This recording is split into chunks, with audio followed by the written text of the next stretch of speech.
Ladies and gentlemen, brothers and sisters, children of all ages,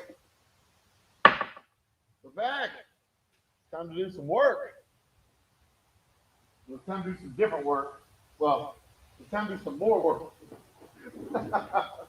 I've been working all morning on the event that we have coming up, promotions, all the stuff. Just a little second nap to have some lunch.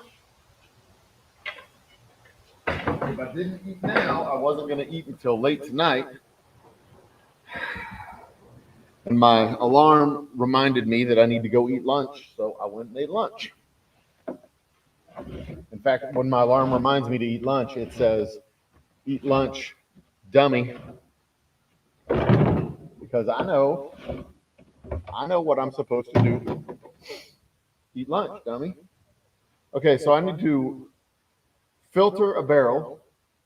I need to do step 1 filter, step 2 filter, and I need to get that shit started now. I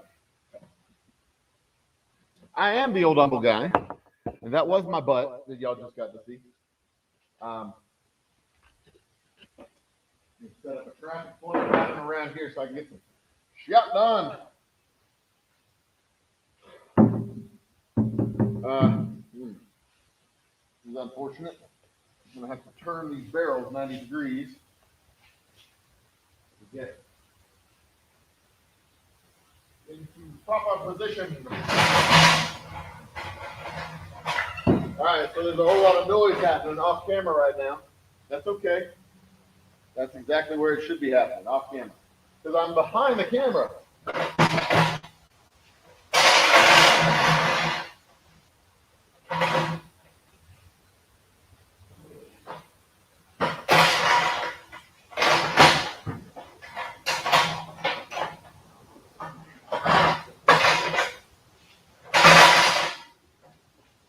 What is happening is I have to rearrange the barrels that I have because the barrels I've got are pointed in the wrong direction.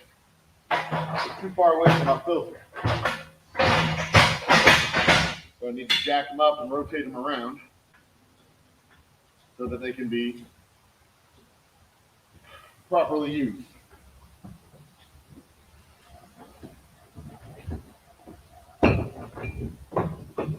And rather than turn the camera like an intelligent person, I'm just leaving it as is.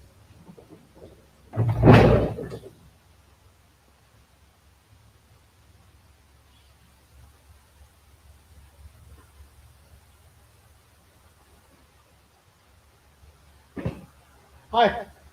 All right. 1. Yes, I won't rotate it again. Ouch.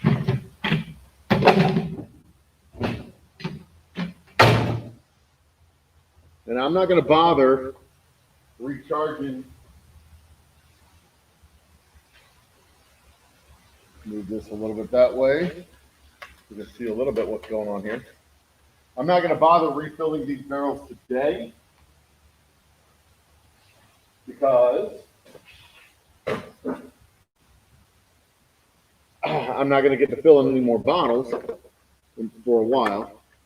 So I'm not going to worry about it. That goes the microphone. I'm all out of sorts right now.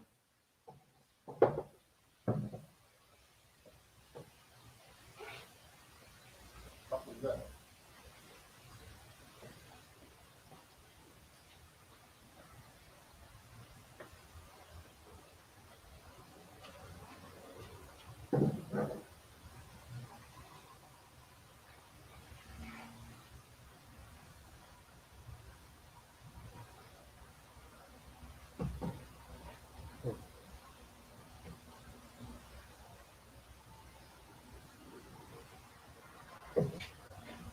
All right, so what I'm doing, the same thing I did last time.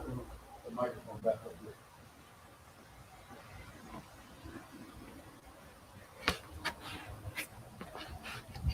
Yeah. Sorry about that. Had y'all all knocked on the floor like some common street rats or something.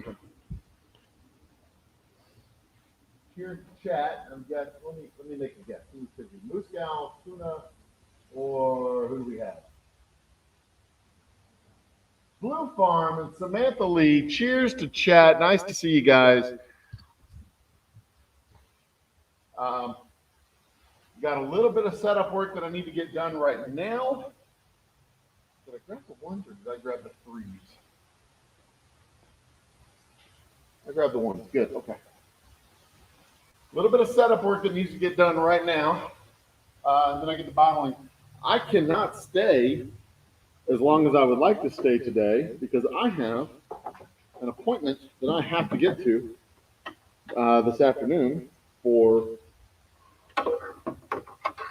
a particular young lad who is a rather handsome chap, and he needs to get his he needs to be vaxxed before we go on our little holiday vacation. No drinking this. This is bad for you.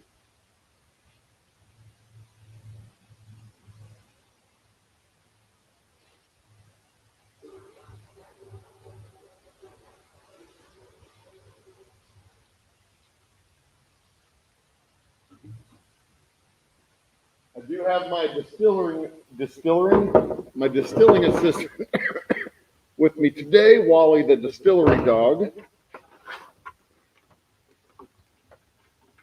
He is very excited to be in the distillery today.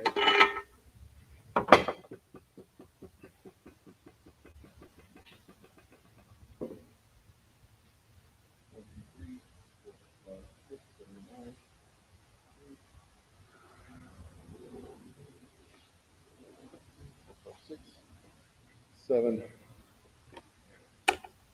8, and 9. All right. Now, it is time to run the filter through the first time and begin.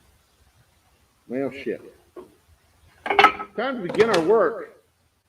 So the morning was occupied with, let's see here. I set up the stream for tonight's show at 9 o'clock. I finished the flyer that I was working on last night for our event on Saturday. I paid the deposit for the Sunday truck that will be here on Saturday.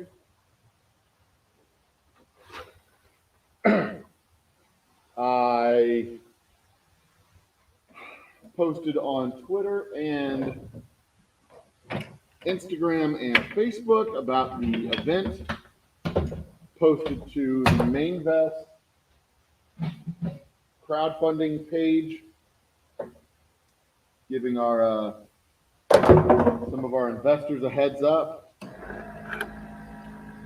about the rye release, so that if they're in town, they can actually come and have some too. All right, we're in business. Good deal. What's up, bud?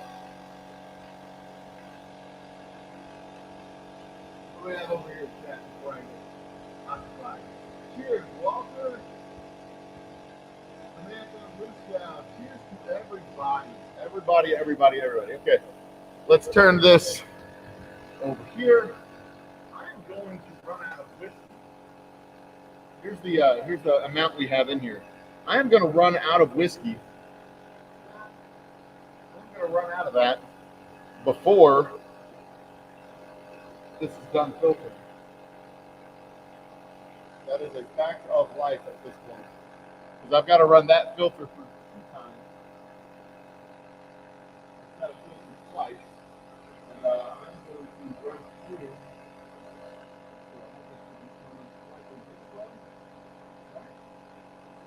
I'm going to go from here to here. Yeah, excellent. So yeah, I'm going to run through that amount faster than I'm going to get a chance to refill it, because that's got to go through that filter twice and then back into here. And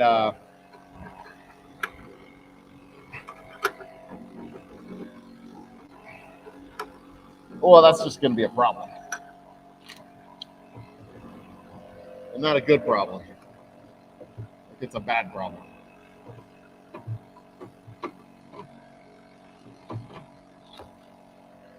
But we'll deal with that when we get there. Won't we? Yes. Yes, we will.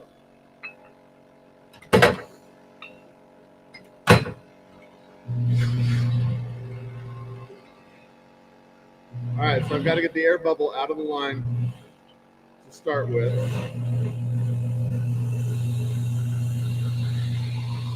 And now the line is running clear and we're good to go. This goes back into the barrel.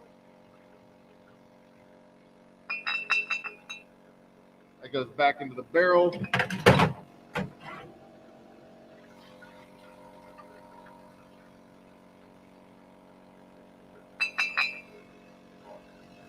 And now it's time to go.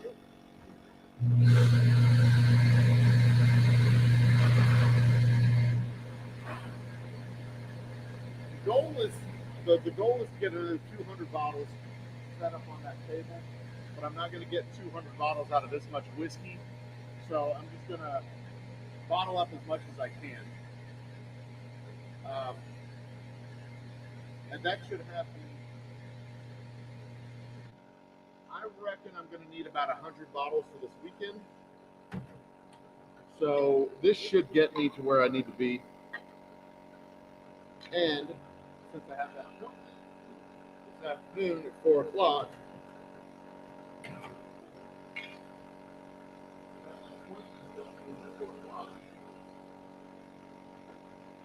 I probably ought to clean this out. Come on. Yeah, there we go.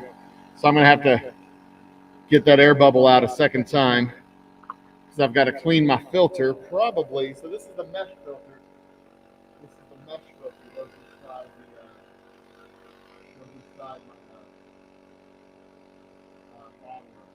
It collects up schmutz and stuff from inside the barrel. And it doesn't appear that there's a whole lot. But that's good. If this gets clogged up, these little fine grains of stuff will come through here and over the top of it. We don't want that to happen.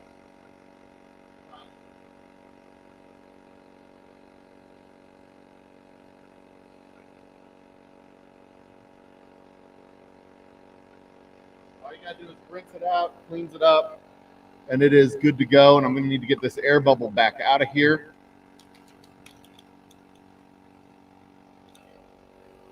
Which will take all of 2 seconds, and then we're back in business.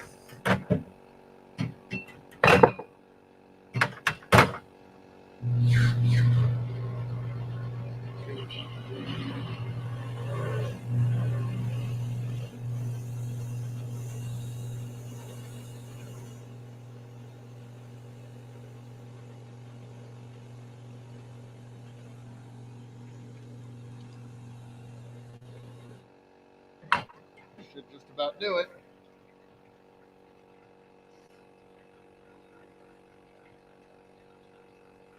And I may move the microphone over there. Change this whole camera angle up.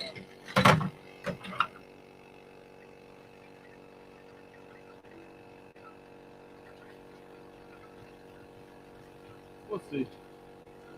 I do have my community tab on my page now, so that's kind of cool.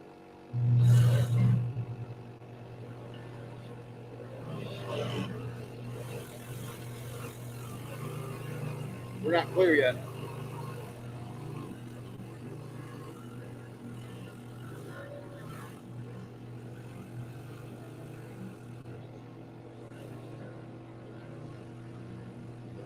Not sure where the air's coming from, though. Damn it.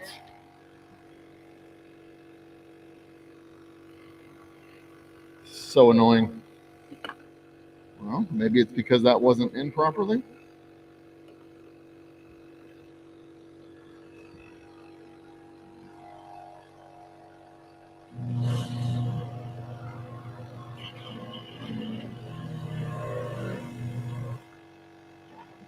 That's not good at all. May take longer than I expected. Cheers, Mojo. Put my head for 3 seconds and now we're blowing up chat. Cool. I appreciate it.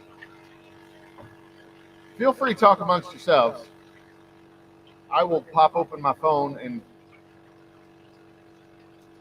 watch chat as best I can. My phone's battery is almost dead.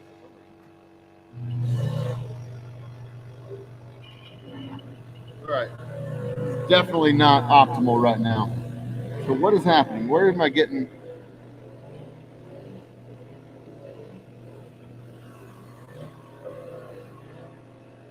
Where am I getting bubbles? This happened last time. I had this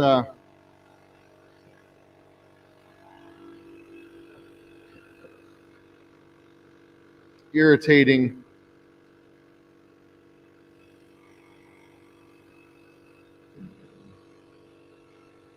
bubbly coming through. Flip that over maybe.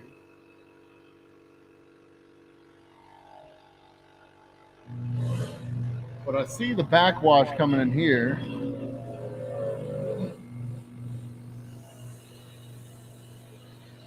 That did it. It's clear now. It is clear. All right. It should be set.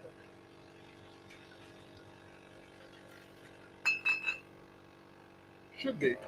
I'll know for sure in about that much time.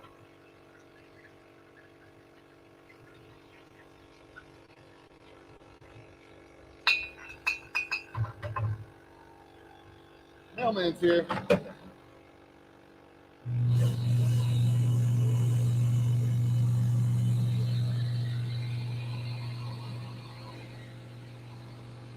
Okay, now it's running clear. It started off bubbly. But now it's running clear. Let me get fresh bottles on here. This guy's leaking.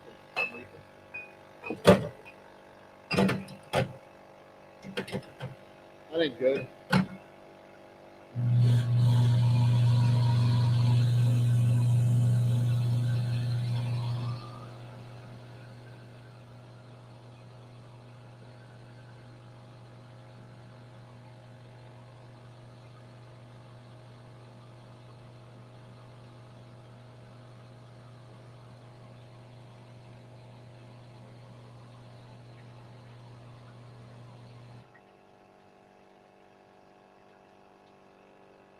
It ain't perfect yet, but it's getting closer.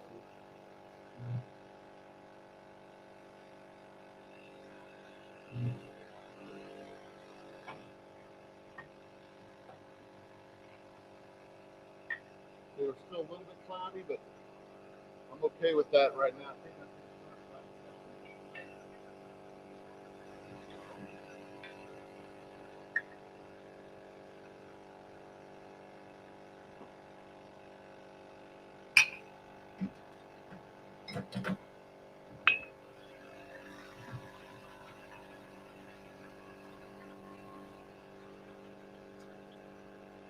I think I need to take this.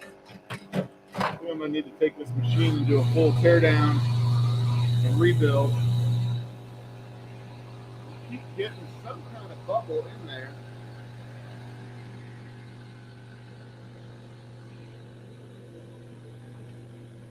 I'm not at all sure where it's coming from.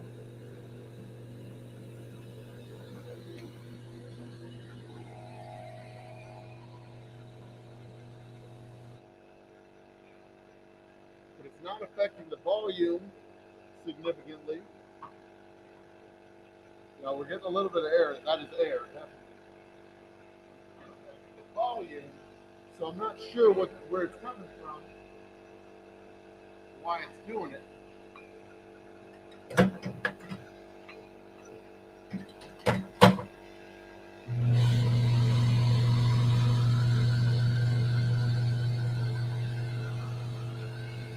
Now it's stopped.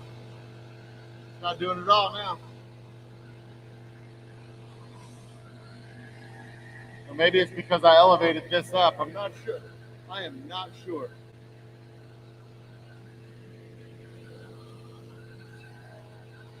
interesting. Very, very interesting. Very curious to me. But yeah, I think it's about time we took this machine 100% apart. Replaced its fittings. Replaced its valve. Do a full maintenance rebuild. I guess a rebuild wouldn't need maintenance. You know, replace the hoses, replace the pieces. Let's bring you over here. How about right there? That look good? That feel good? I like that. Let's move you from here to, I think here would be a better spot. We're going to turn it to here. Move you back. We'll put it to, yeah, we're going to do from here to here. That'll be better. Now,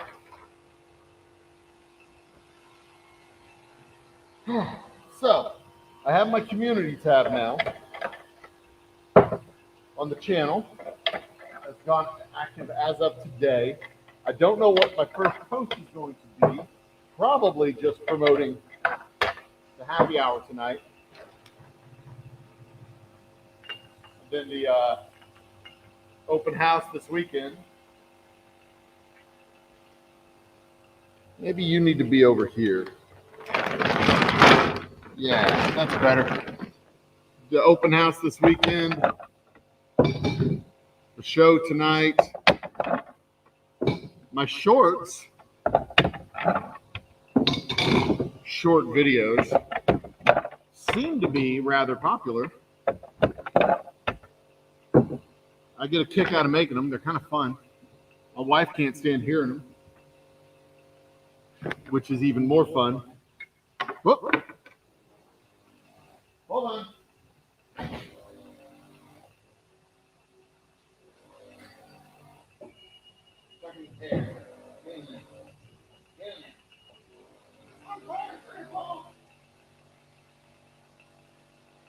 All right. And I'm also going to pop on chat. Let me take a look and see what people is talking about so I can interact and comprehend. I do get a kick out of the fact that y'all like to watch me work. In my old job, nobody wanted to watch me work. With good reason. What I did was boring.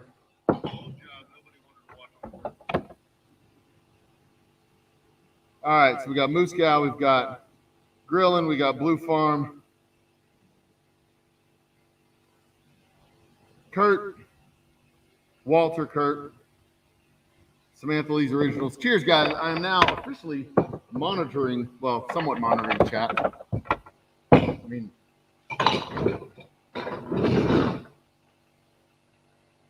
work is what work is. So we had a rousing discussion, or it wasn't rousing. It was an interesting, fun discussion last night.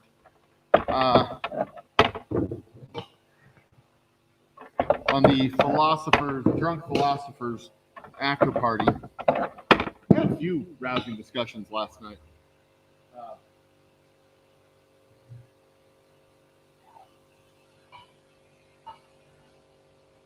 You know, I never really know what I'm going to talk about when I come into the distillery in the mornings or in the afternoons, whenever I need to get in here.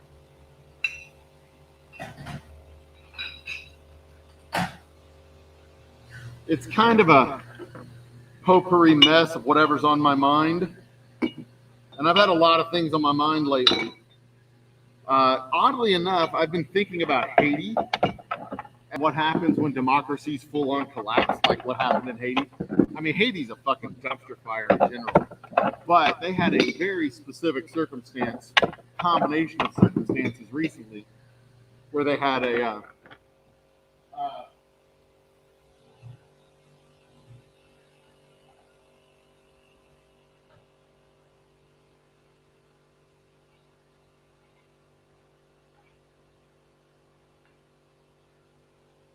like a full-on institutional collapse. They had unseated judges. They had unseated cabinets, unfilled cabinet positions, unseated judges, unfilled judgeships, unfilled cabinet positions, unfilled Senate positions.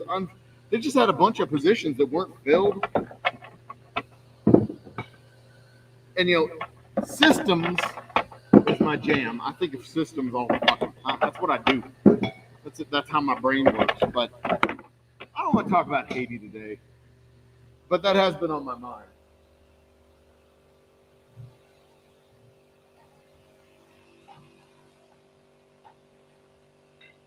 Yesterday, or 2 days ago, or was it yesterday? Yeah, when I was in here yesterday, I was thinking about inflation, so I talked about inflation and student loan debt. But I'm doing this 500 subscriber celebration show. I'm trying to put it together because what it's going to be is basically a 12-hour live stream from the old Humble Cemetery, the Pipe Yard Cemetery in Humble.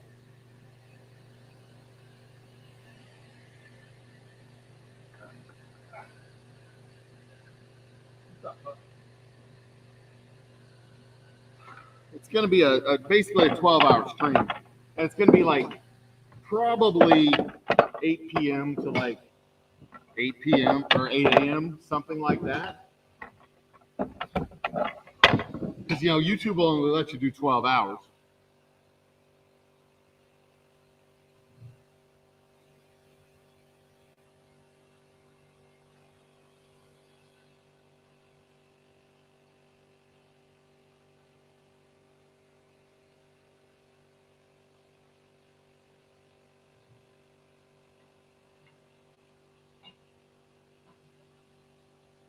So, yeah, YouTube will only let you do 12 hours, so it'll probably just be a 12-hour show. And, I'll turn in when I get tired, and I'll turn in. I'll leave the camera running outside the tent on the graveyard, or rather on the cemetery. Because it's purportedly haunted. So we'll let the hauntings, we'll let the activity of the night speak for itself. I am an outspoken critic.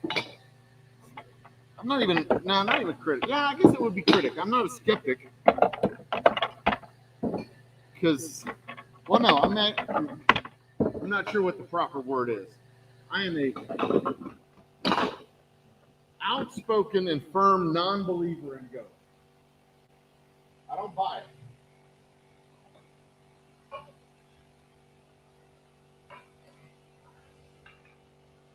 The whole concept, the whole system doesn't make any damn sense.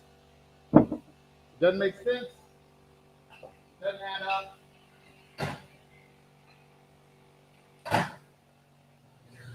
Hold on.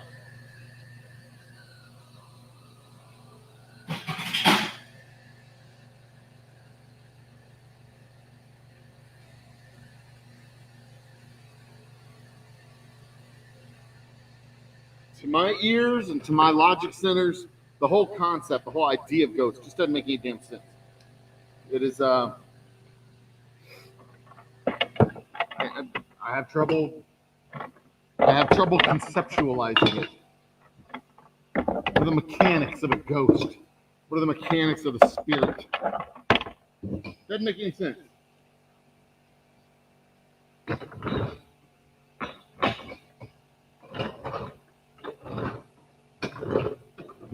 What is it? Trace elements of energy? There's no energy in somebody when they die. They're a dead battery. It is gone. I've been in that room enough times to know. There ain't nothing left.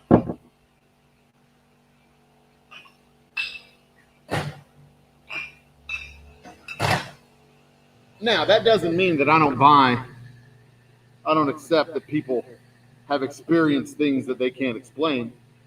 But experiencing things you can't explain, and ghosts or aliens or Sasquatch or whatever, Those are two very different things. Like, I've experienced calculus. I can't explain calculus. Not even close. I mean, I can conceptualize what it is.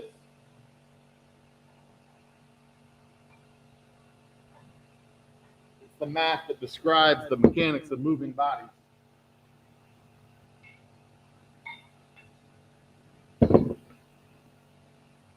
But that's pretty much it. That's the end of my knowledge.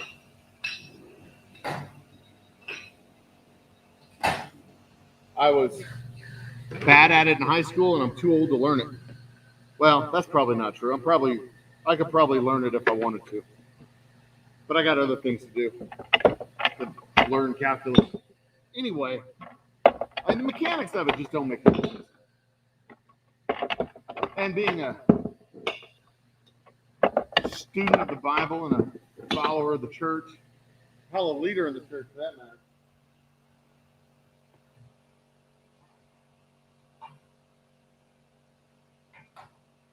I'm an elder in my presbytery. I'm a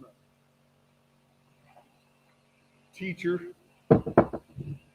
of the word in some places. I just don't see the mechanics of it. I don't find personal accounts. Wow. I'm trying to find the right words to explain this.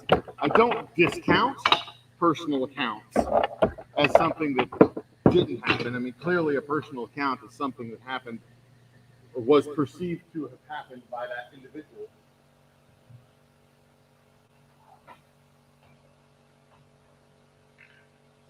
Whoa! Almost lost one. Thought it was slippery.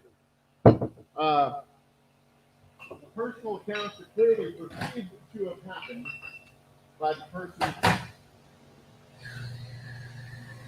claiming the account, but that doesn't mean that it happened.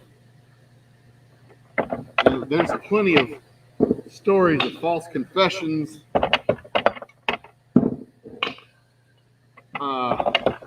erroneous identification, witnesses identifying suspects,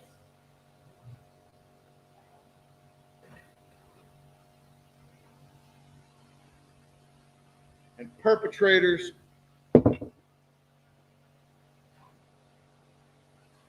I mean, hell, I do it with whiskey. The subjectiveness of the human experience is very, very malleable and able to be influenced. It's one of the reasons why I don't tell you what my whiskey tastes like before you drink my whiskey. Because if I told you it had floral notes and tasted like cinnamon and peaches and pears, it would be implanted in your mind that you would have peaches and pears and all that other shit. And there ain't none of that in my whiskey. I mean, unless you taste it, then there is. It's in there. Because again, I don't discount the personal experience. I just don't put a lot of, I don't discount that it happened. I just don't put a lot of credibility. Because personal experience is very personal and very subjective. It's hard to replicate that. I felt it. Like, okay, I get that. But here's the thing, from a scientific point of view, from a logical, rational point of view,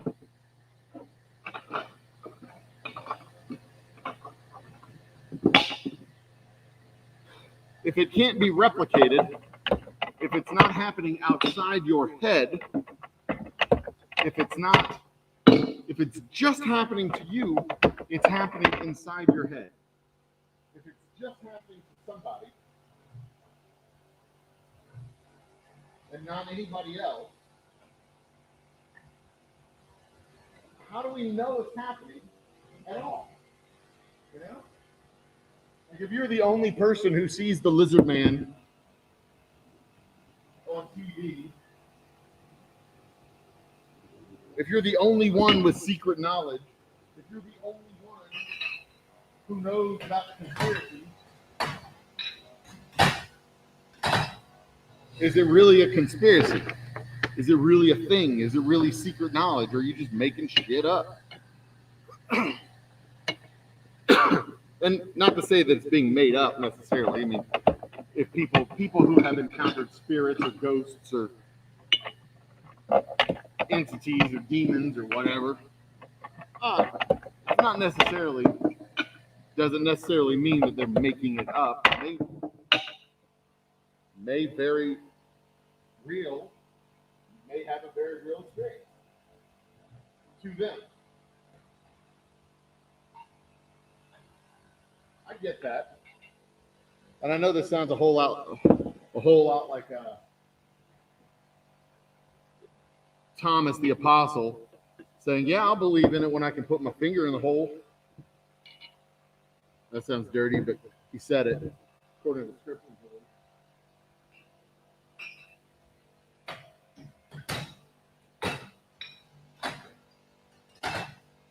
But that's kind of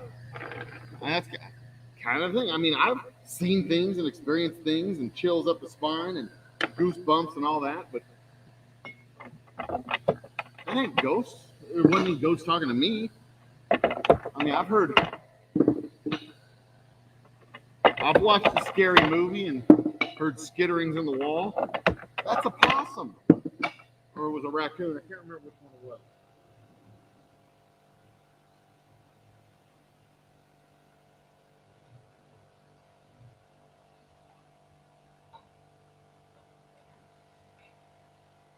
We've had monsters in our house, but they've been like squirrels. The human mind is very impressionable that way. You watch a scary movie, you hear something go bump in the night, you connect the pattern. Scary movie, bump in the night, clearly monsters. You see, I believe in monsters. I've seen monsters. I've read stories about monsters, but they're not of the fantastical variety. They're very much of the human variety.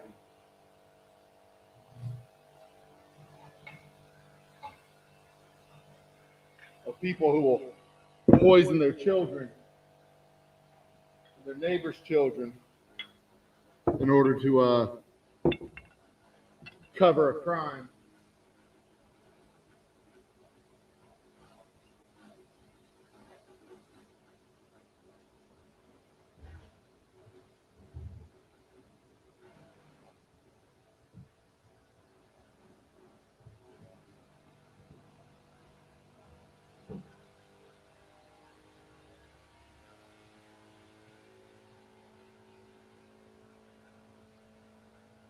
Uh-oh.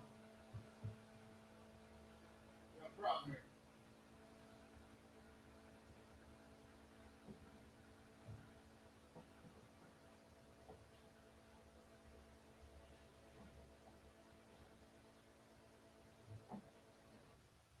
Got a big problem here.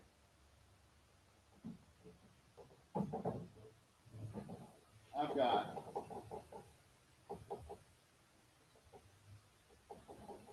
chunks of wood clogging up my filter. All right, got to fix this. I got to fix this now. All right, but it won't be hard to fix because I got tools to fix this shit.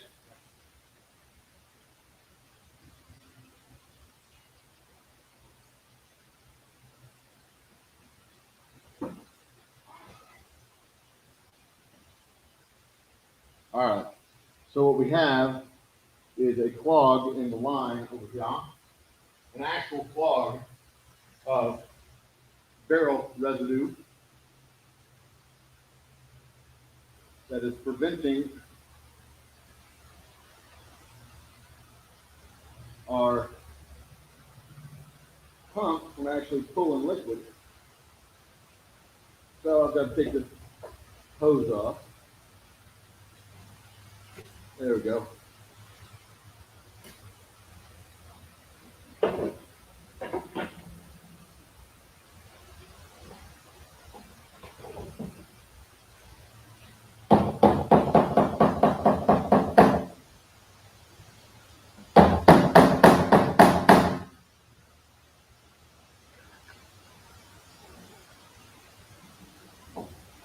All right.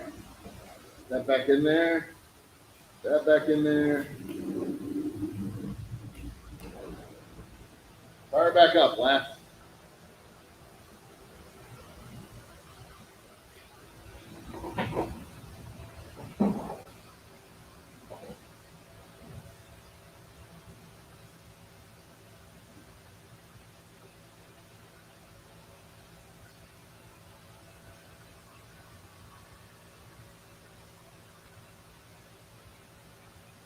Won't take long. It'll be a couple of minutes to finish filtering this out.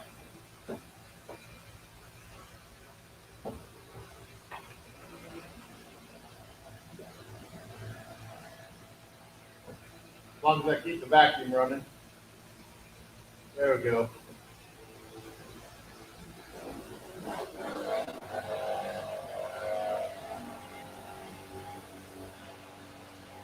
It does not like this particulate matter, that is for damn sure.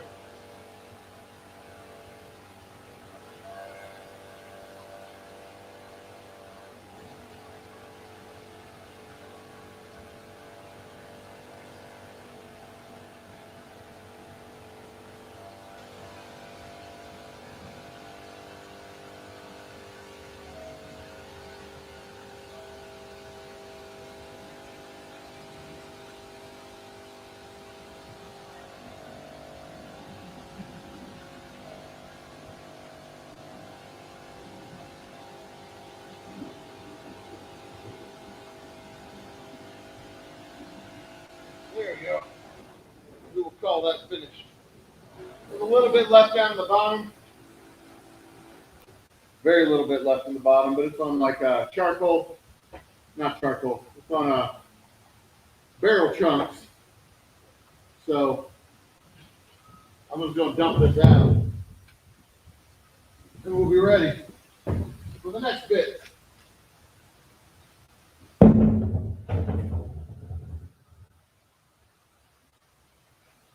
I ought to cork these up while I'm here.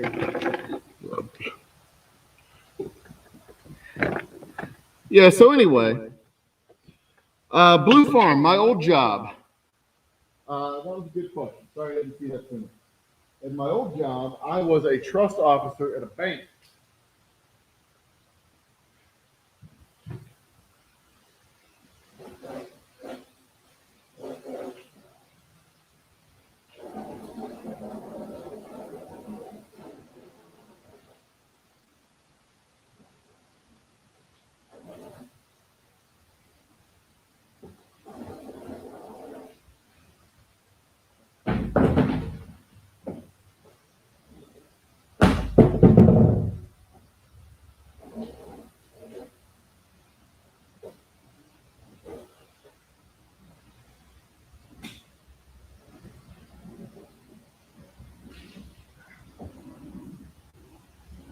So yeah, my old job, I was a trust officer at a bank, and what I did pretty much every day of the week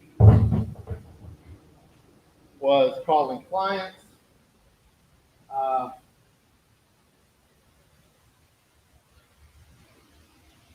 There was like a 10-day period in the month where I was actively calling clients like crazy for just basic trust maintenance stuff that we had to do. And I had it pretty much spread out. I had like 180 something clients. So I'd have it spread out where I do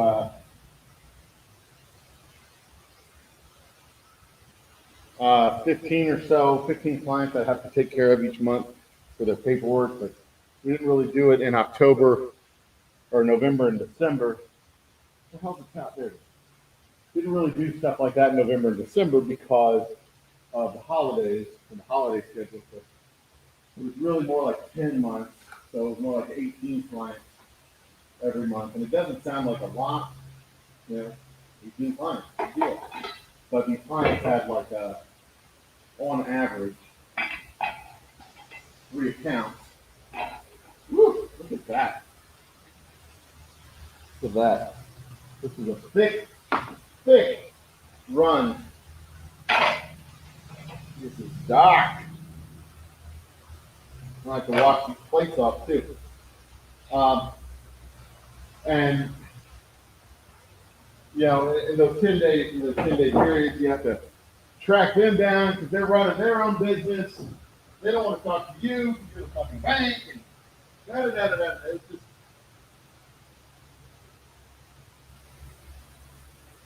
that was probably the hardest part. Was actually cornering these people and getting them to talk about stuff they weren't particularly interested in.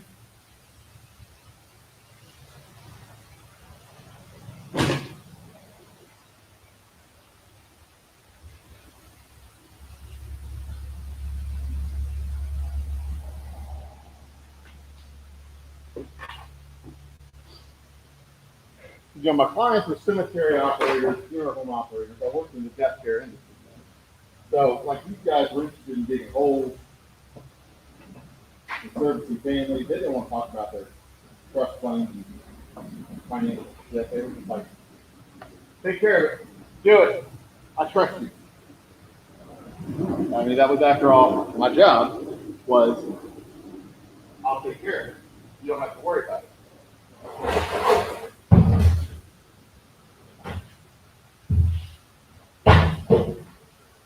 Like almost my entire job description summed up in those 2 sentences right there. You don't have to worry about it. I'll take care of it. So they can worry about their cemetery. They can worry about their funeral home. They can worry about their business. And that was the point. You don't want your cemetery, you're a cemetery operator. You don't want to have to worry about the trust operations. You just want to make sure that the money's there for maintenance and care and all that stuff. You just want to make sure it's there, when you need it. You want to make sure it's there when you need it and it's doing the work that it's supposed to do. If you're a good cemetery operator. If you're a dirtbag, then you're trying to figure out ways to get the trust money out of the trust so you can use it for any number of crazy schemes. And that was the other part of my job, is to make sure that these guys did not use that money for crazy schemes. Because that was not what it was there for.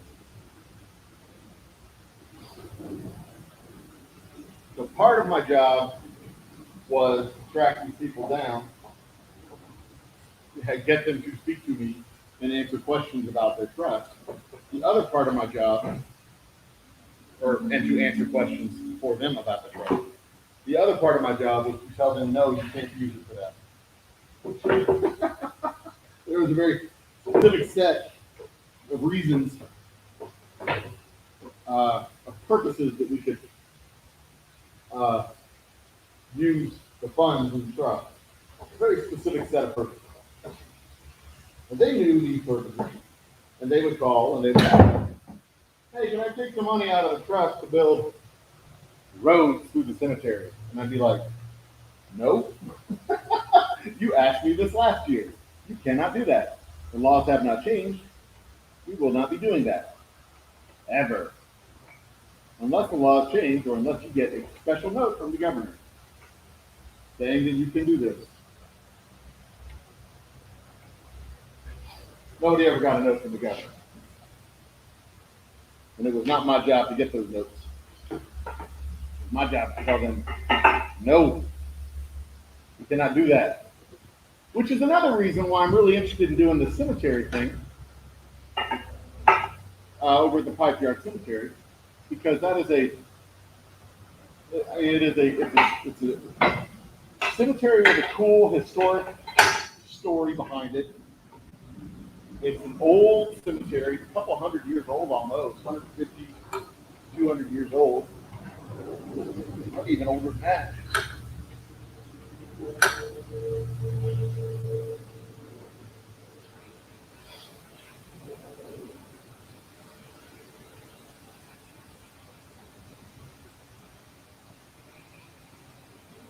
Ah.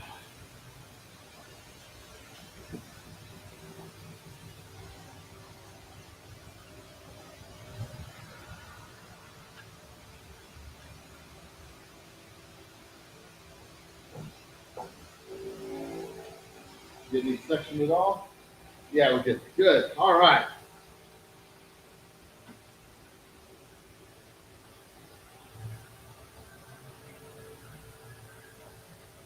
We're almost back in business over here.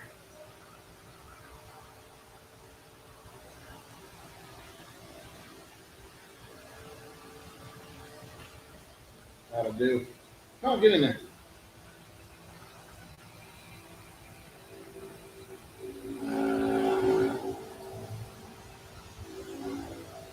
Part of the problem over here may be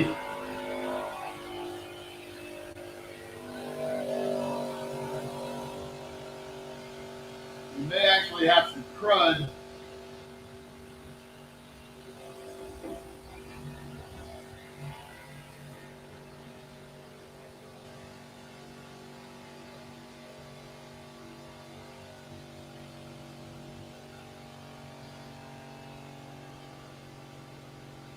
Not supposed to be running that hot.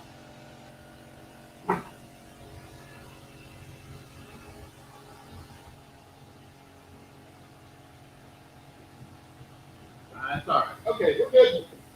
We're good. We're good. We're good. We're good. We're good. Okay. So back to business over here.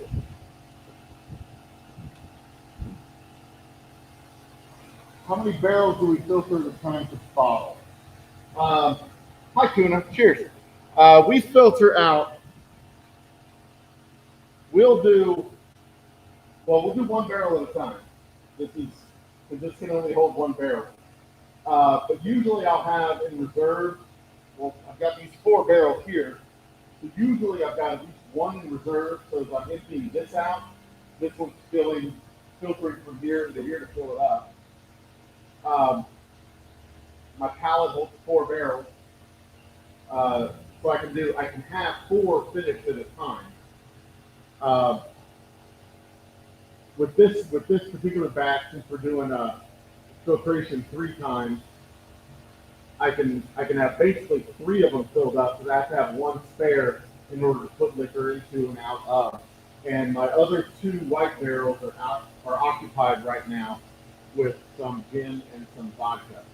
So I can't use those 2 barrels. Otherwise, I'd be able to fill up 6 barrels and have 6 barrels full and ready to go with 40 gallons of liquor in them to transfer through and do the stuff. But we're not there because I have those barrels occupied with other stuff. And eventually,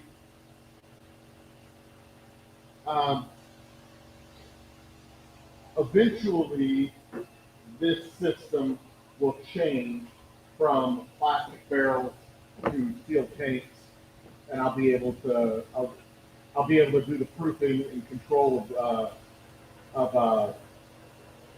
the mixtures in these tanks over there instead of these tanks over here, and it'll make the system a little bit more efficient and a little bit more effective. But right now, with the quantities that we're doing, this basically will give me a full one of these will give me about 17 cases, 18 cases, give or take. 40 gallons give me about 39 gallons will give me about 17 cases, which is what we've done these last 2. I've got 17 times 3, I think.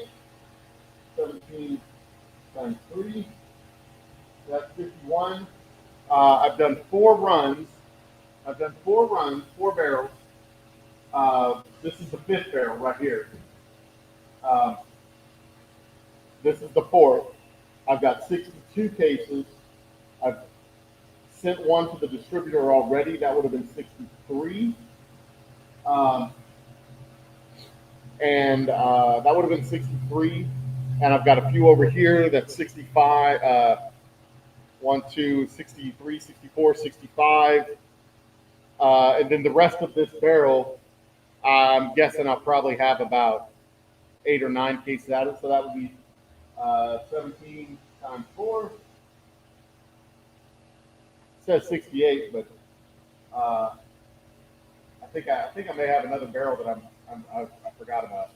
I do have another barrel I forgot about because I started off with 4 barrels, and those barrels moved into here, and that's actually my 5th barrel, not my 4th barrel.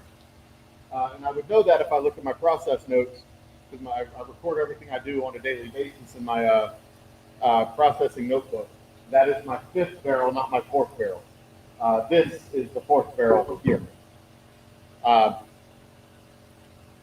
Yeah. So there you go. So in any given, like in a typical day, I'll do 1 barrel and then refill it. So at the end of today, I will have that barrel refilled, and then I'm out the door.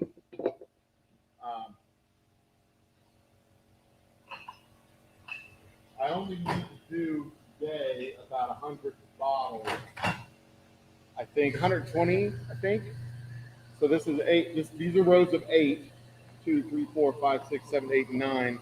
I've got 60, 72 bottles here. I've got 72. This would be 80. I'll finish these. Probably start on these. No, I'm not going to start on those just yet. I've got to be somewhere at 4 o'clock today. So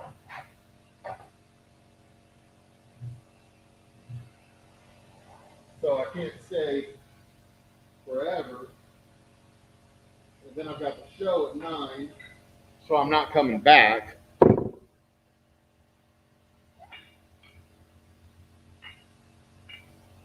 But I'll be back tomorrow, probably do another 100 bottles, set up, filter a barrel. Ultimately, what I want to do is get these bottles fully labeled and fully finished. It's almost 2 o'clock now, so I'm going to need to, at 2 o'clock, I'm going to need to stop the bottling process and get on with the sealing and labeling. But I'm really only going to be able to spend an hour and a half or so to do that because I've got to get home. I've got to be somewhere at 4. I've got to be home by 3:30. Home by 3:30 means I've got to leave. I've got to leave here by 3:15. 3:30 at the latest. Because if I leave here at 3:30, I'll be home at 3:45, which still gives me enough time to get to where I need to go because it is right around the corner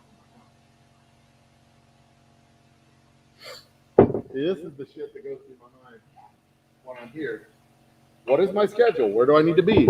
Who am I going to see today? What am I going to do?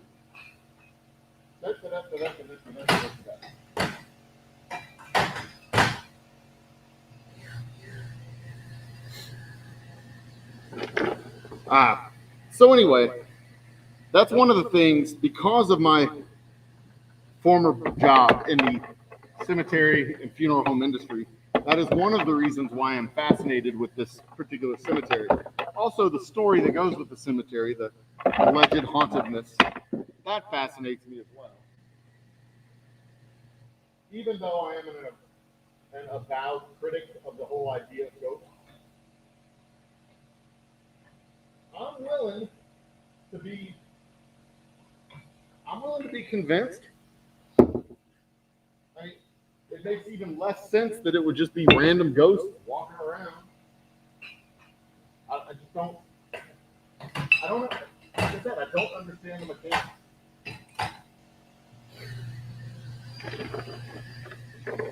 I mean, even if it's like spirits trapped on Earth, like,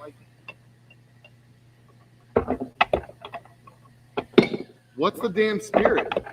What is it? It's not a physical thing. It can't be a physical thing. It's a ghost.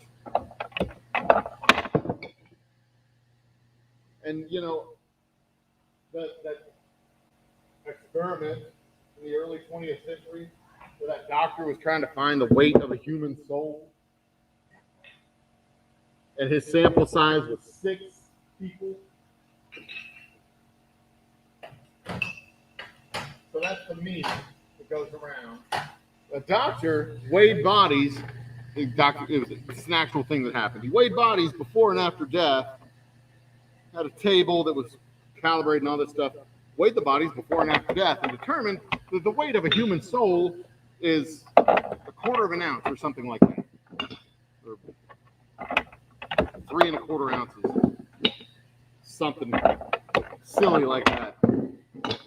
The details of the experiment are that it was 6 bodies. The data was far from conclusive because some of their weights went up, some of their weights went down. 2 of them, the data was jacked, and they had to throw out the information. They had to throw the data out of the study. So they really had 6 bodies, 4 bodies worth of data, and none of it was reliable. And I might add, in 100 years, this experiment has not been replicated. So that is what scientists call a trash experiment.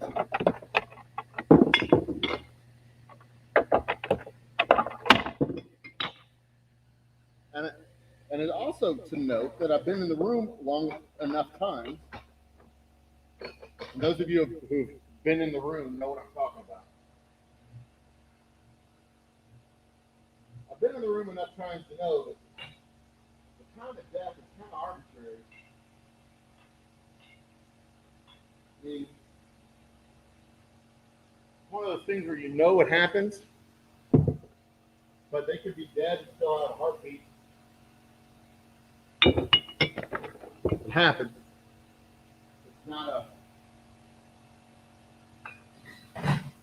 there's not a hard and fast line that says, lights on, lights off. Kind of one of those light fades type of thing until it's not perceptible. So when you're trying to find out when the soul leaves the body and the weight of the soul, you gotta pick a time of death, and that's not necessarily a cut and dried AT process. But I digress, as I tend to do.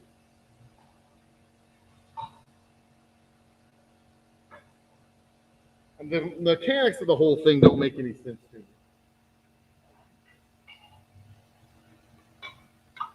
It makes a whole lot more sense that ghosts are projections of our own psyche.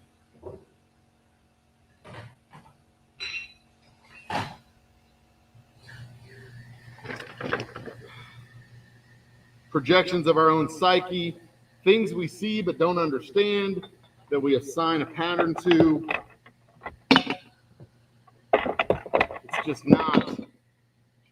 Get my phone back out so I can see the chat. It just doesn't make any damn sense to me.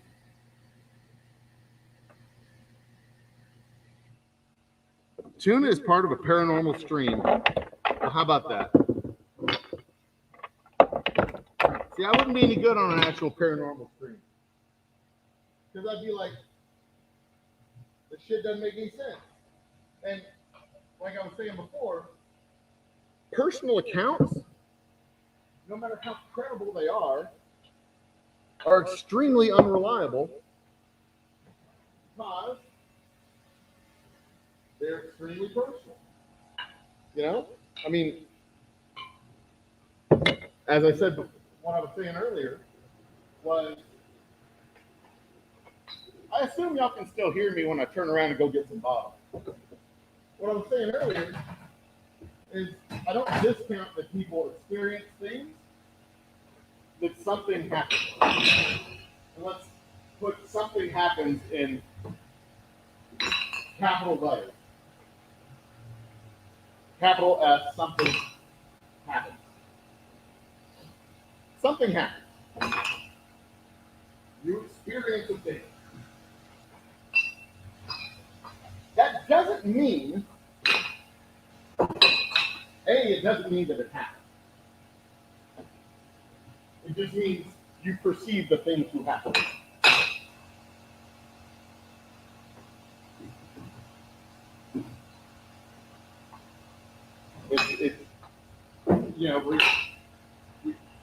We think, therefore, I think, therefore I am, perception, reality, all that shit.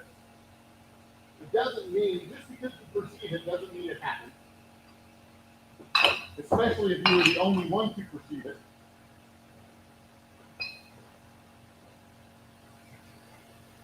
Especially if you're the only one to perceive it. It doesn't happen anywhere outside your head.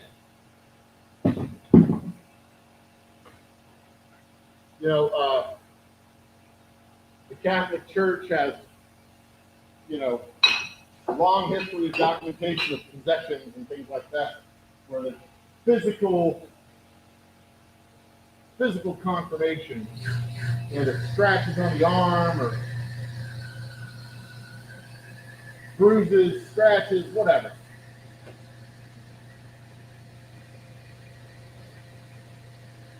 That does not preclude a person doing it to themselves.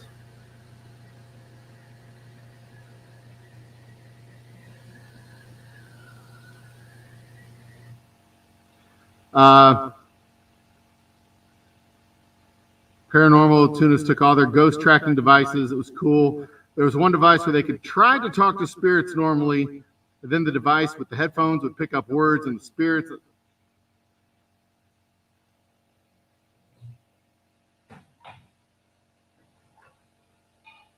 Radio interference is not ghosts. And see, this is why I would not be good on a paranormal. Like, if it can't be replicated, it's not science.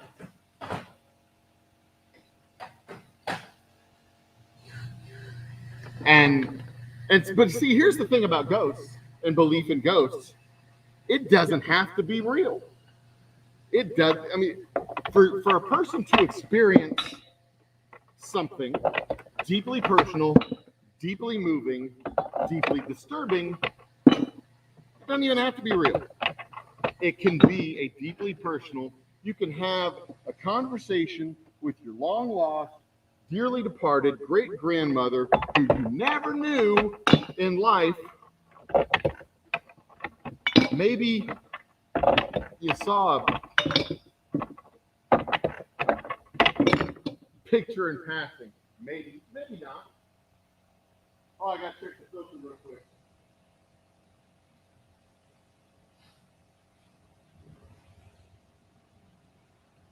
Okay. All right. It's running a little high on the pressure. Maybe you never saw a picture of your long lost, dearly departed great-grandmother. But I guarantee I could give you a description of her with just a couple of prompts and maybe even, a loose description. I saw an old lady about yay high. She had gray wispy hair. And you're like, was it like this? I'm like, yeah, it was just like that. See how I do that?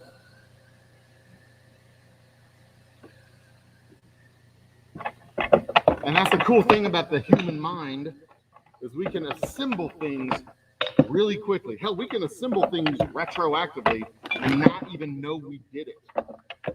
I can dream about something that's about to happen and convince myself that I dreamed about it before it happened.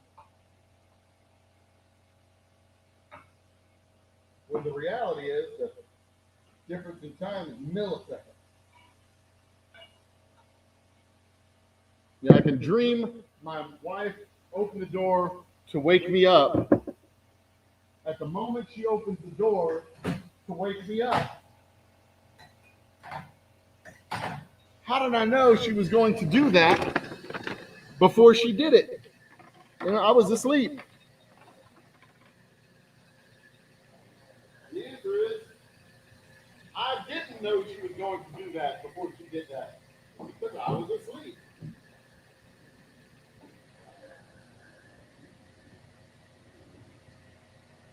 But your brain plays tricks on you, and it can move milliseconds around quite easily. Hell, it can move hours around quite easily. That's why I don't really trust eyewitness accounts, especially if it's just one eyewitness. Because you can't say, is this what happened? You gotta ask, is this what you think happened?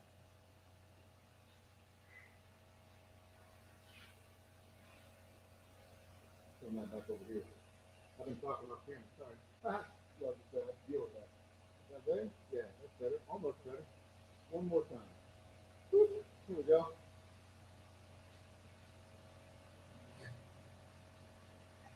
And I don't want to be like, if I can't see it, I can't feel it, I can't touch it, I don't believe it. Because there's plenty of things that I haven't seen or felt or touched that I believe in. Hell, I ain't never been to China, but I know it exists.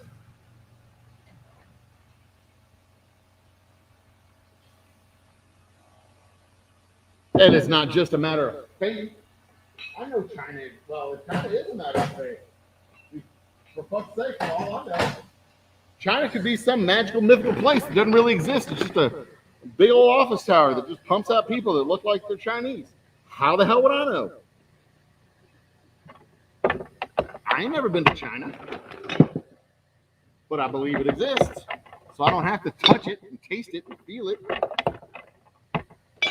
But it's the mechanics of being a ghost. I don't understand how that shit works. Whoops. Hey, wrong button. Whoops. That is the second time I've ever done that.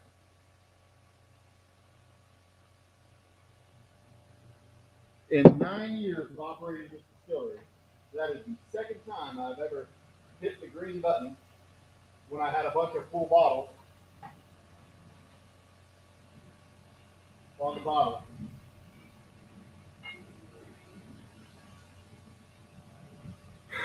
Happens to the best of us. But and here's the kicker.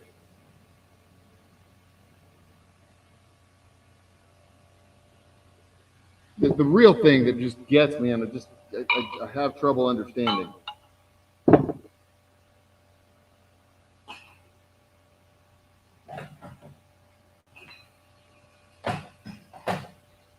If there's a God, why would a ghost not be hanging out in heaven with God? You know, super awesome dude, creator of the universe, created human beings for the glorification of himself, all powerful, all knowing, all good, all loving, etc., etc., etc. Why would you be like, yo, God, hang on a second, I want to go hang out with my nephew? You'd be like, I made the whole universe. Who's your fucking nephew, dude? Why are you going to hang out with him? I'm God. You want a unicorn? Or whatever. Like, God's doing stuff. And like, let's say Aunt B is not hanging out with God because she didn't make the cut. Do you want to hang out with Aunt B? You want to hang out with Aunt B's ghost? That old battle axe that can't even get into heaven? I mean, you wouldn't want ghosts to be real, right? You would want them to not be real. I mean, if it was your loved one, you would want them to be like gone, right? Like, why would you want them back? Here, in this crap hole world,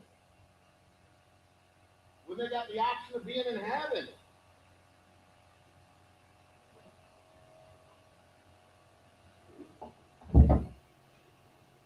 Seems kind of selfish.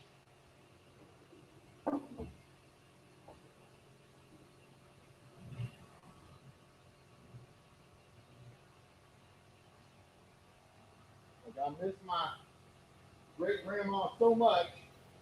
I wanted to take out time from hanging out with God. Just hang out with me for a minute. And like the great grandma would be like, "Oh yeah, hold on a second, God. I want to go talk to my great grandkid.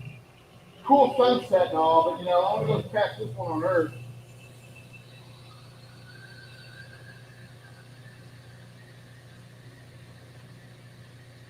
Like all the other sunsets on Earth, this glorious, magical, mystical, amazing heavenly sunset. I mean, I appreciate it now, but I'm going to go to Earth for a minute. Tina's got a problem with her math test.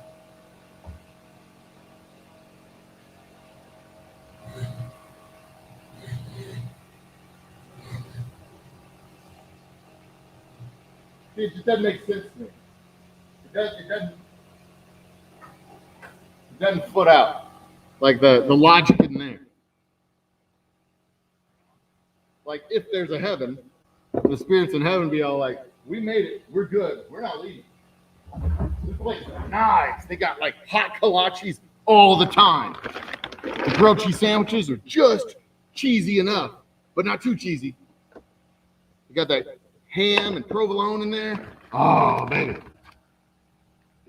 Y'all are going to love it when you get here, but we're going to wait up here for you. Or down here, wherever heaven will be. Over here, I guess. I don't know.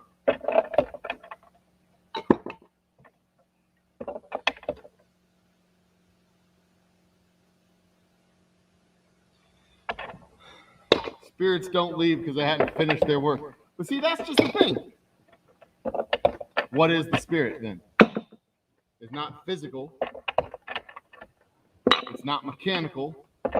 It's not electrical.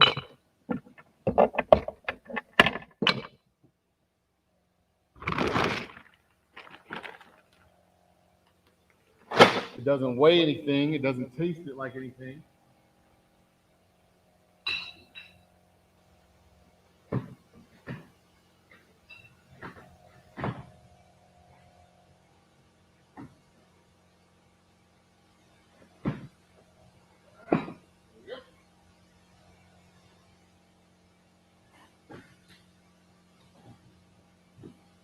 It's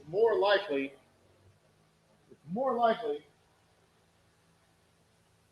that we see spirits on a battlefield because we have very vivid imaginations.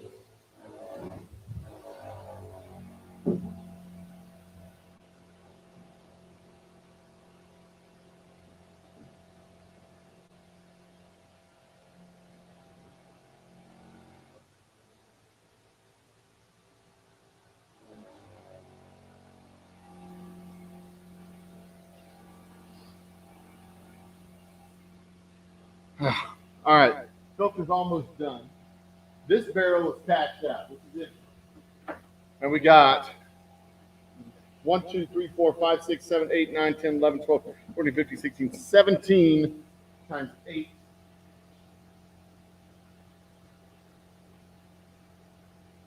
So 136. So we got about 10 cases. 10, 11 cases. 104. We actually got 140, which would be 10 cases plus 20. So 10, 11, almost 12 cases out of it. If I'd have gotten 4 more bottles, I'd have gotten 12 cases.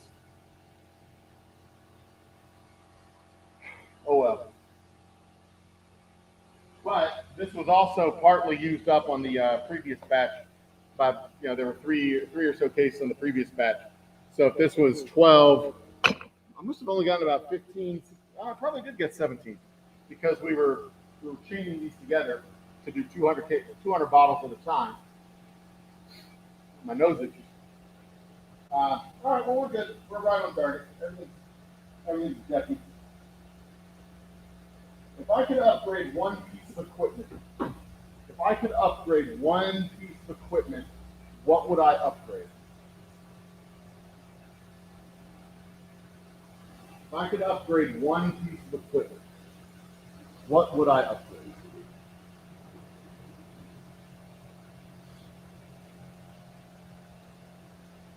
if I could do it, I would replace this. This is what I'd do. I would replace this filter with an integrated filtration bottling system. The whole conveyor belt thing, where you set the bottles up, and they go through, and it fills it, corks it, seals it, labels it, sets it up in a bin. And then all I have to do at the end of the line, and it's about this. The systems that I've seen are about the length of these two tables. It's about twice the size of this table. It's about 2 of these tables long, so it would fit in this facility easily. Fit in the facility, and then I'd plug it up from an outflow from one of these tanks. Go through the pump, go into the filtration system, and the cartridge in the filtration system would be like 10 of these. Instead of just 3, it'd be like 30. So it would go in unfiltered, come out filtered, and the whole system would be integrated all the way through. It would come in, filter, bottle, seal it, heat shrink it, label it into the cap basin where they spin together. All right, that is done. All right.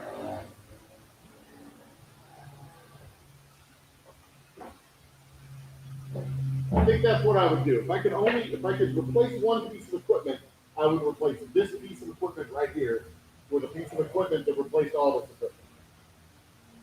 That's what I would do. What's up, Pop?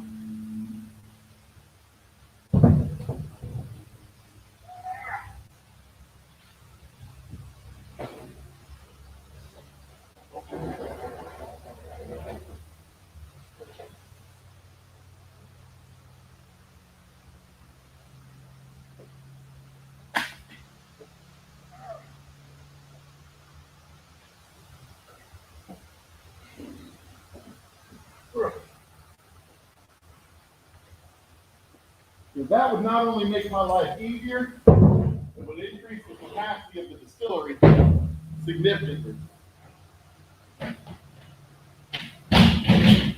Like super duper significantly. But then I can focus on distilling and not worry about the bottling process nearly as much. Because right now, all the time it's taking. You're looking at my butt. I'm watching you. Right now, we can do 20, 30 cases a day. If I have a team in here, we can do I've said this before probably, we can do 50 cases a day. If I have a whole team in here working, we do 30 in the morning, 30 in the afternoon. No problem. But man, if I had an integrated filtration and bottling system, shit, I could do 50. I could do 80, 90 cases a day, easily. 10 cases an hour. This is level 2 for this run. In previous runs, we had level 2 like that. This particular barrel started off as the bottom of the coat. The bottom of the barrel, the last dregs of the liquor that was coming out. So this particular barrel that I'm filtering is particularly filthy. It's particularly filthy. But there wasn't anything significant left in the bottom of that barrel, which means we filtered out a lot of bad goofy stuff.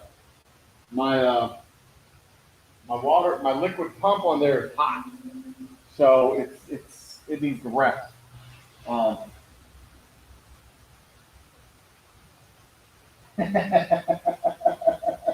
Yeah, that's exactly what I do. I would get one piece of equipment that literally replaces everything in here, because all of these, I mean, all this put together, I mean, it's cheap, but it takes time. All right, so the math, when you're starting a business and running a business, there's a balance between two resources. There's time and there's money. If you're not going to spend the money, you're going to have to spend the time. And if you want to save the time, it's going to cost you the money. And there's no two ways around that. That's it. That's how it works. That's how it's going to be. So all these machines are heavily manually operated. This is a small machine. I think this is like $750 or something like that. This is like $800 or something like that. 900, maybe 1,000. So between these two, let's say between $1,500 and $2,000.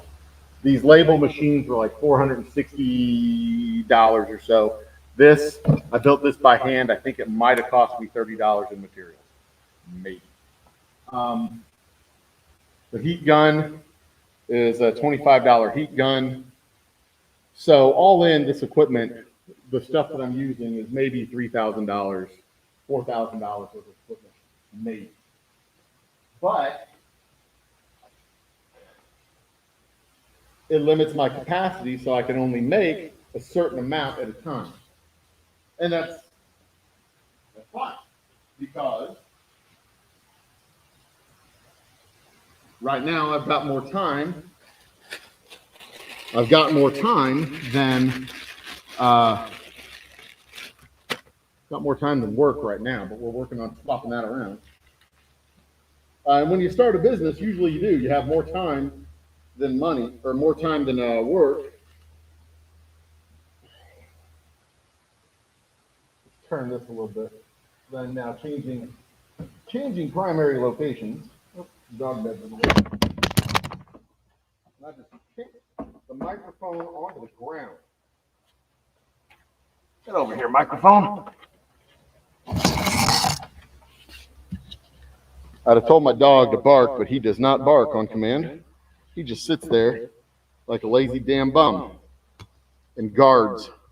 Actually, he's more of a watchdog than a guard dog. He just watches. Okay, so I don't need this here anymore. So, when you start a business, you're going to have more time than work. There's a tremendous amount of work to be done, but once you get everything built out and set up, you end up having time on your hands. Then you got to go out and make sales happen. So you go out and do the sales gig, the sales work to drum up business, and then you come back and hopefully you've got more business than time. But depending on the type of business, you may still have a lot of time in your hands, especially if you're sitting on a bunch of barrels of whiskey, waiting on them to age, and you can't sell them yet. You're going to have a whole lot of time on your hands. So if you've got time, you convert that time into work, and you don't want to spend your money on machines that are just sitting idle and not doing anything. So when you set things up to match your capacity and save some cash and match your capacity, because you got to buy supplies, you got to pay rent, do all that other shit.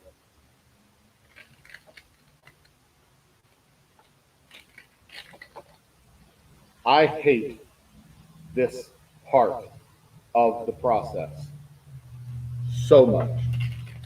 It's an important step, but God damn it, I hate this.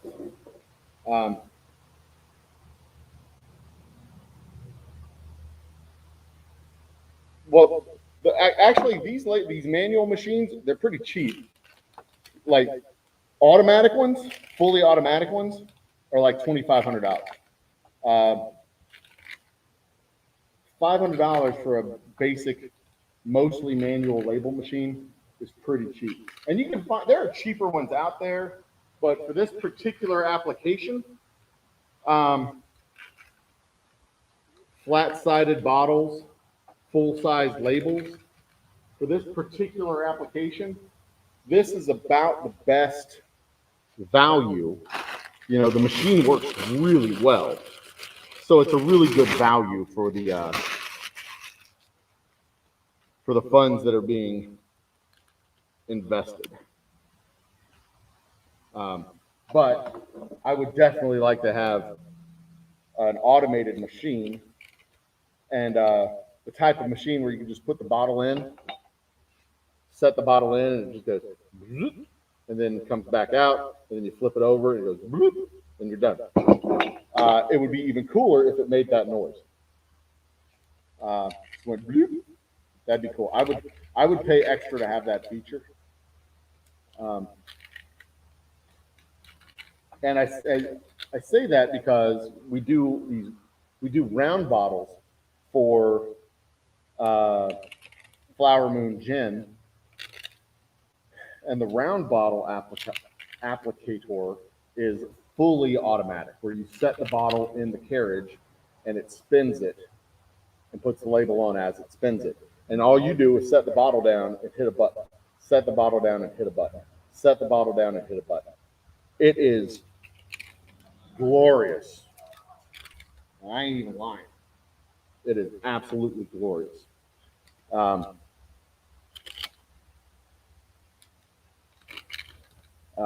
So yeah, there you go. But yeah, fully integrated system would be the dream, and I might save that for when we move into our new facility 5 years from now, fully built out, brand new, fresh facility. That's the goal. That's the dream right now. We're 1 year into our lease here. We're 1 year into a 5-year lease. So the goal is to, by year 4,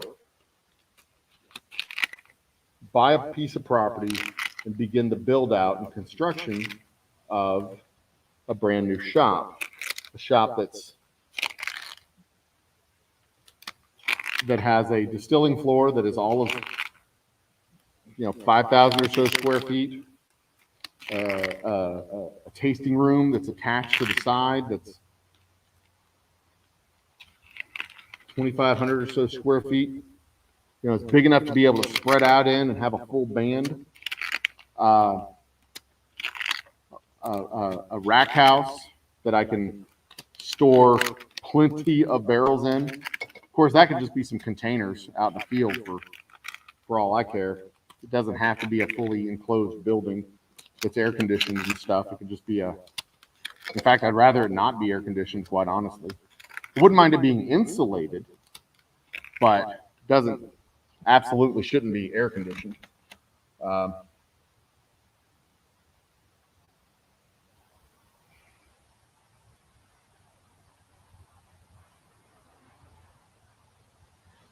was over on GSHL TV's channel a couple of nights ago. Just kind of browsed in,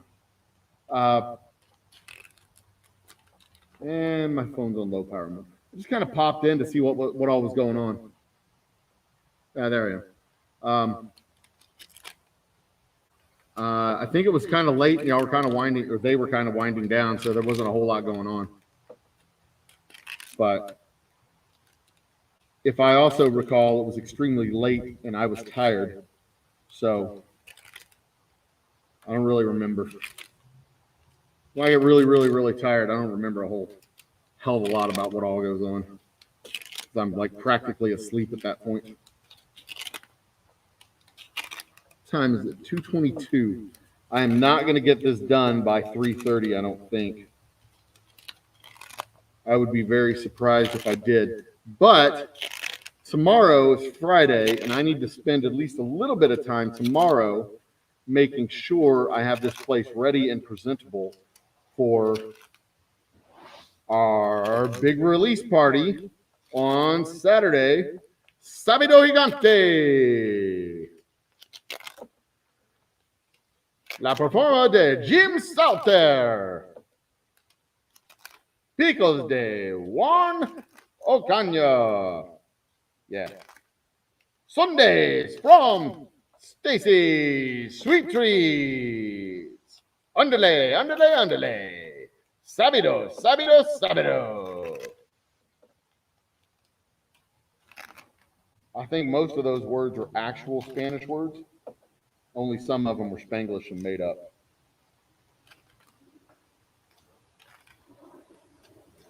I think this is actually kind of cool. I can sit in here. I can do my, because usually when I'm here by myself and I'm doing my work, I do not utter a word.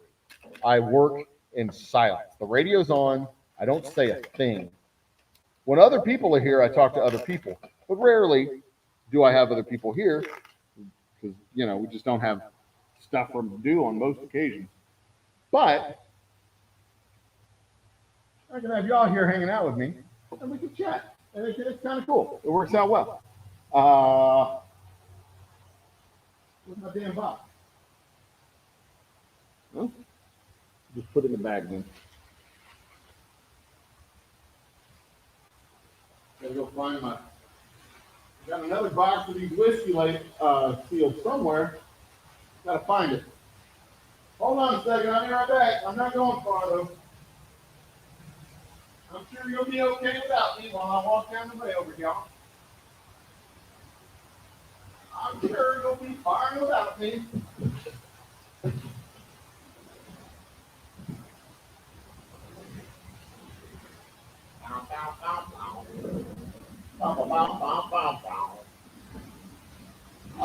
Well, I had another box. I don't know what the hell happened to it.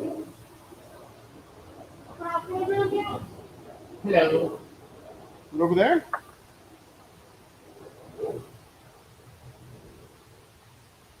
No. Ollie boxing free. I found it. I found it. Neener, neener, neener. I found it. I found it. All right. Let's do this shit. Where's my gun? There it is.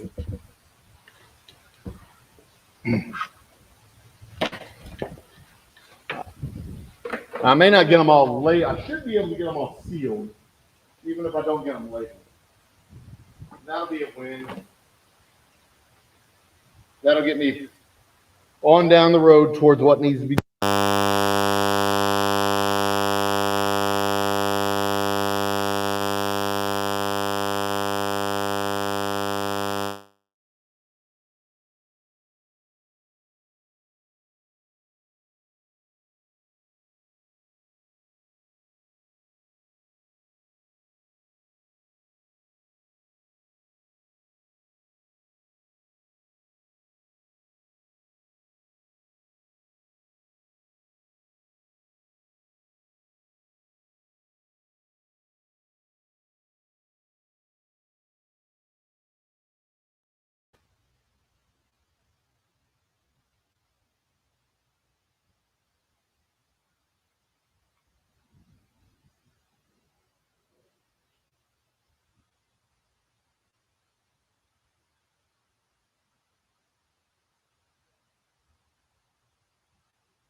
The entire automated system that I was describing, the fully integrated automated system.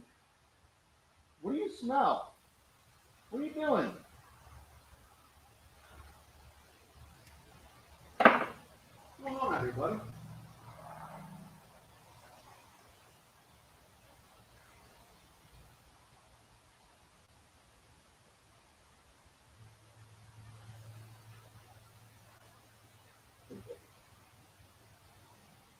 Anyway, the entire automated system that I was describing,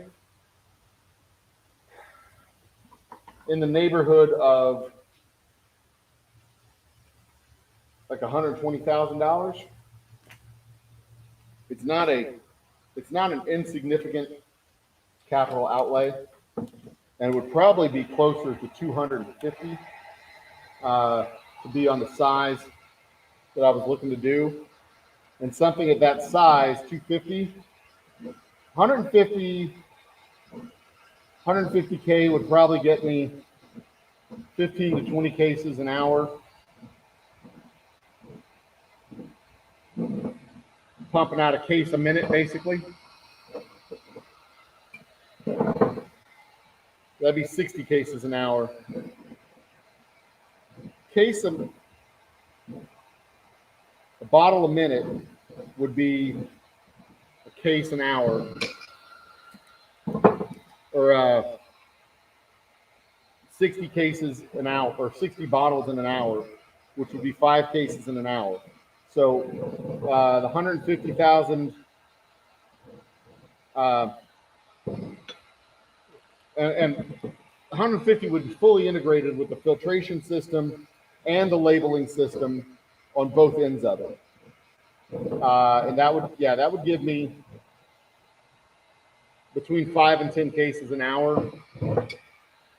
The $250,000 system would pump out close to 20 cases an hour,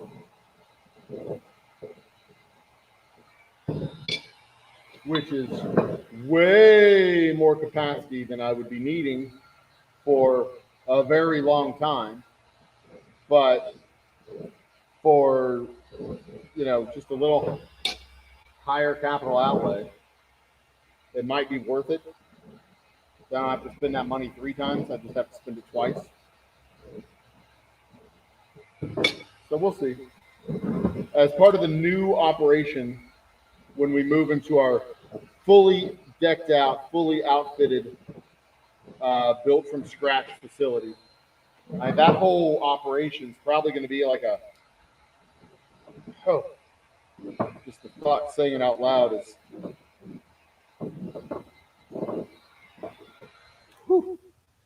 sticks in my throat just thinking the word out loud. The fully jacked out facility is probably going to be a $5 million project. And we're talking 3, probably 4 500-gallon stills,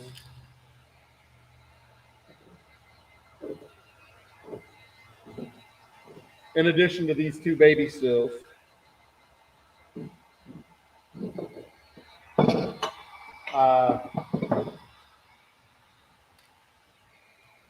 Steam generator I've already got that'll handle that capacity. The fermenters probably have 8 fermenters for 4 stills. Probably have 8 fermenters. Proper mash tun. Right now we're using our stills, our pots for the stills as our mash tun. We'll probably have a separate mash tun. What the mash tun does is basically a big pot. It's a big stock pot. You put all your grains in there.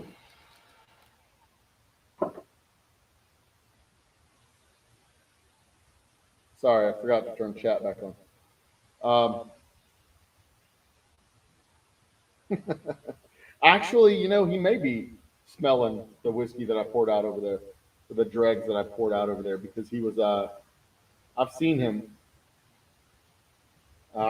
rolling in spilled whiskey before. He's kind of a lush. I need to, what time is it?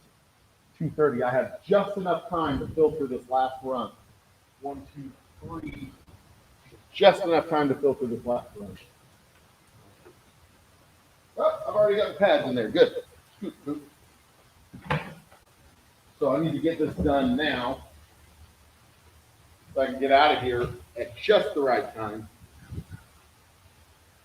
So I can get the young prince to his doctor's, not even doctor's appointment, his clinician appointment, so he can get shot.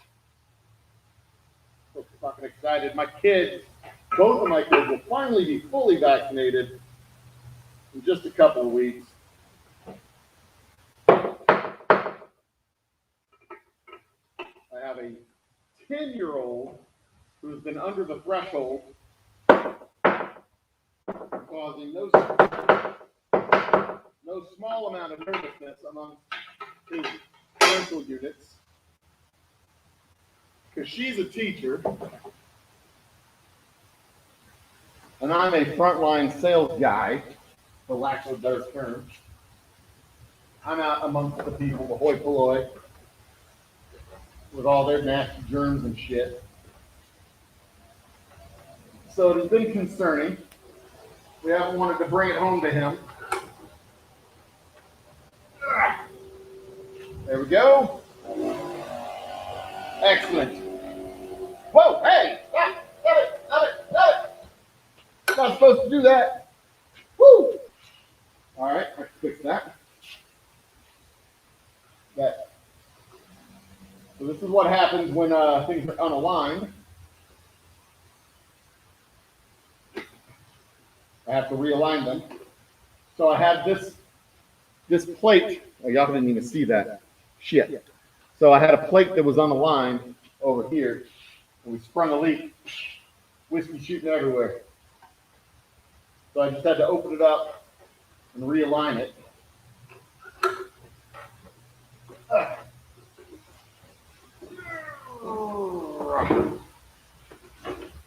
Dump that back in there. Bring you there. Carry on, my wayward son.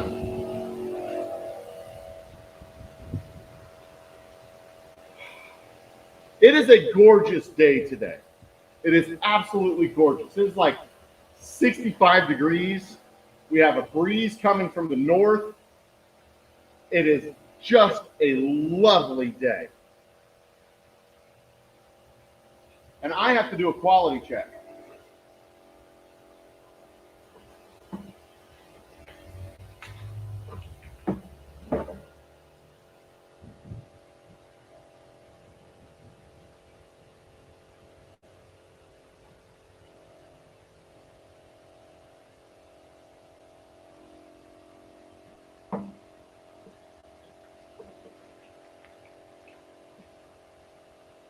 Got a little air bubble action going on, but other than that, I think it's looking good.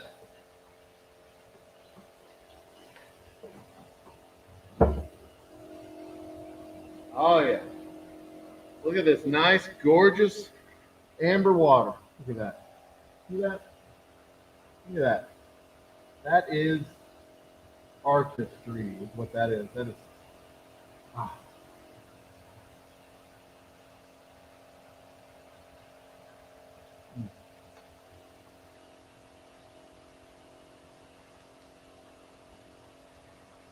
And you know what? It tastes as good as it looks. Mm.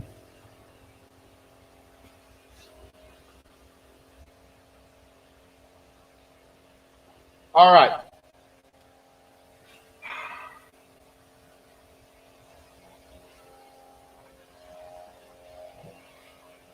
So that's going to run through. Hey, Mojo's back. Cheers, Mojo.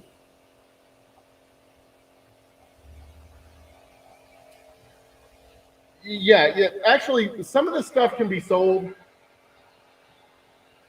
I mean, most of the cost of the build out on the new place is going to be the actual facility itself. The still system is going to be $250,000 or more. Have a 2,000 gallons of still space. The fermenters, if I get 8 fermenters, that's going to be about $40,000. Last time I looked, unless I go with steel ones, stainless fermenters would actually be cheaper, but I'd rather go with cypress tank or cedar tanks instead of steel tanks, because cedar is easier to maintain sanitation. Take a steam brush to it. It opens up pores. First, it kills the bacteria. Then it opens up the pores and lets anything that's in it get out. And then it kills it. So it's really easy to maintain sanitation with cedar tanks. Of course, just as easy to maintain sanitation with steel tanks, but because they don't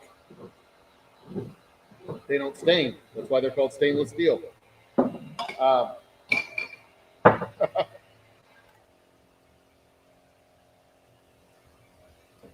the whiskey does not have a different flavor if I don't filter it, but it will have particulate matter in there. It can have a lot of stuff in it, just in general. Uh, Things fall in the barrels, flies, dust, uh, not the least of which, right here.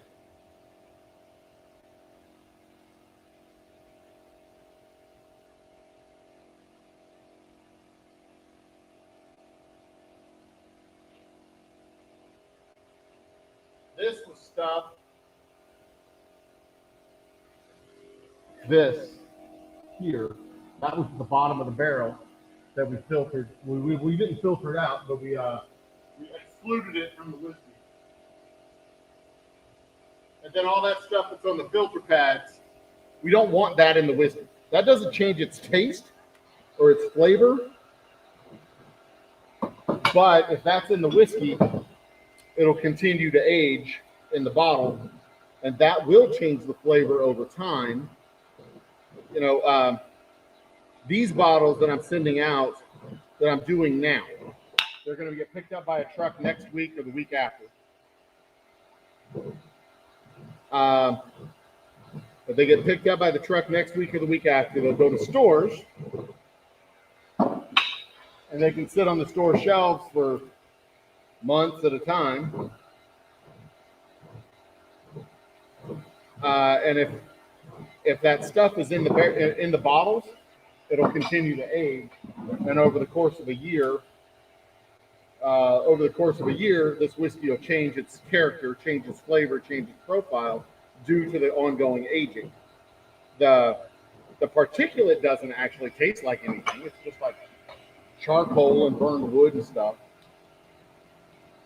But the whiskey will continue to age, and it'll take those flavors slowly in over time, and over time it'll change its flavor, and that makes it a product that I can't replicate because I didn't make the product you buy.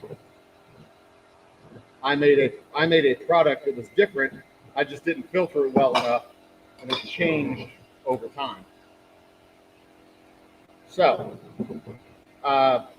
it's a complex answer to a simple question, but no, that stuff doesn't taste like anything in particular. You know, you can get a fly in your whiskey and you're never going to know it. It's not going to taste like anything. It's going to look gross, but it's not going to taste like anything. You'd never know it if you didn't see it. I'd rather filter that stuff out so you didn't have it in there, obviously. But we have several filtrations that it goes through to make sure that there's nothing in that whiskey other than alcohol and water.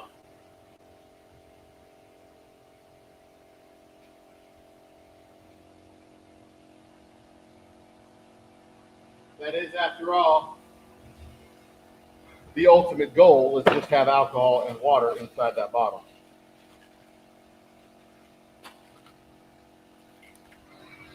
Maybe some flavoring proteins that have been imputed into the water from the barrels. Infused with the whiskey, if you will. But that's pretty much it.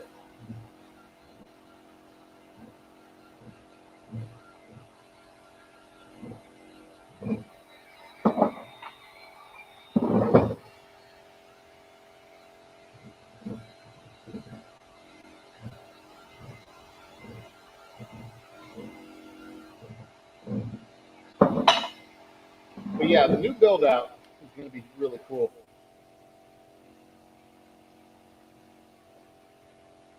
You hit the nail right on the head. If you do not filter the product, the bottles are not replicable.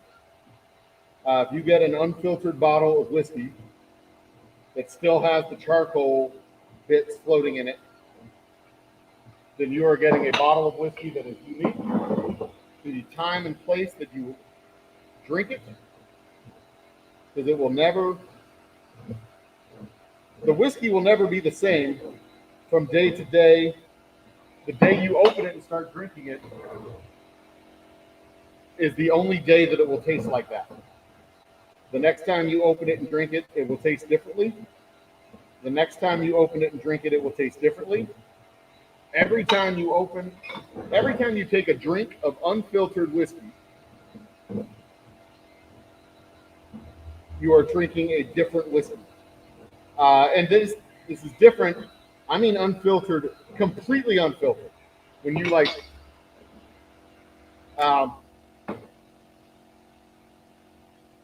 let me show you.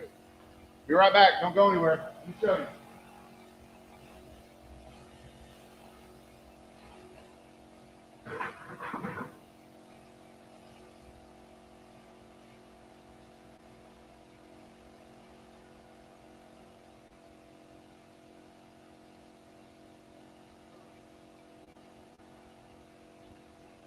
What else, kid?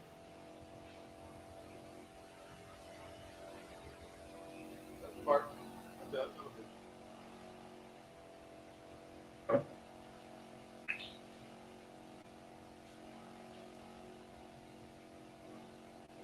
This is the perfect example right here. All right. This bottle right here was taken right off the barrel. I opened up the barrel, I put in a tube, I pulled it out. Now, if you look down there at the bottom of that bottle, I don't know if you can see it. You look down there at the bottom of this bottle, turn it on the side a little bit. You should be able to see little floaty things right down there at the bottom, a little pile of dust at the bottom of this bottle. That dust, can you see that? Is it coming through? That dust, can't really tell. Can't tell on my monitor. That dust is barrel residue. Yeah, there it is. That dust is barrel residue. So this bottle that I pulled out of the residue, straight out of the barrel with the residue in it, every time I open up that bottle, it's going to be different. Because that's going to continue to age. Hold on, I got to put this back in the tank.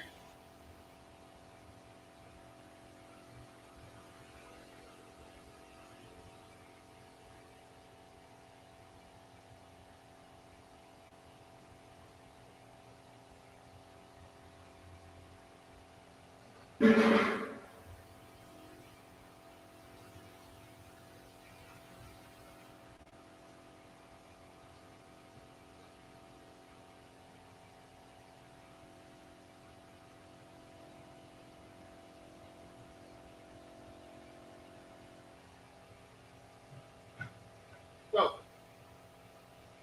every time that bottle gets opened, every sip out of that bottle is going to be unique to the time and place where that bottle is opened. Every time I open it, it'll be different. Every time I drink from it, it'll be different. It is not only impossible to replicate,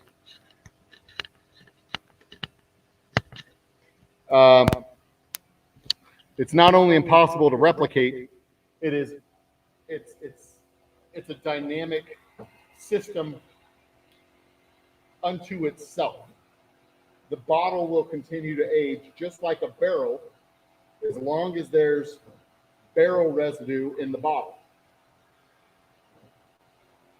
Now, the process is going to be slow. It's not going to be noticeable day to day necessarily.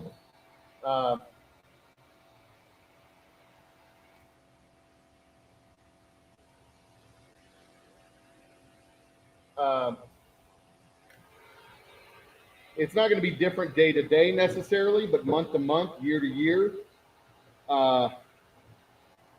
it will continue to diverge.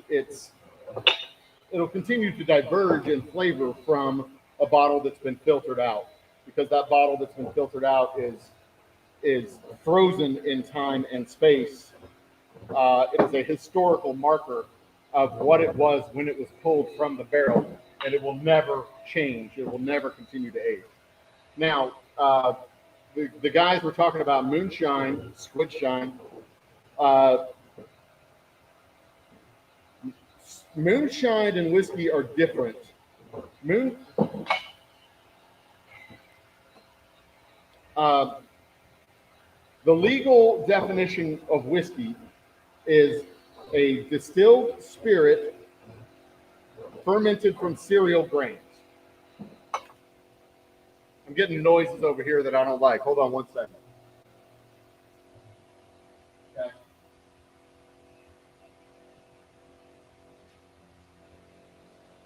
Okay. All right, we're doing fine. We're doing fine. We're doing fine. Oh, you look so comfy, pup.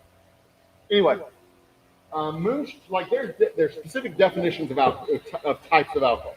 There's vodka, there's rum, there's whiskey, there's liqueurs, brandy, um, gin, of course. I think that's the big ones. Tequila, which is an import. We can't make tequila here in the States. I think that's the big category. Moonshine is something that falls outside of one of those categories, and moonshine can be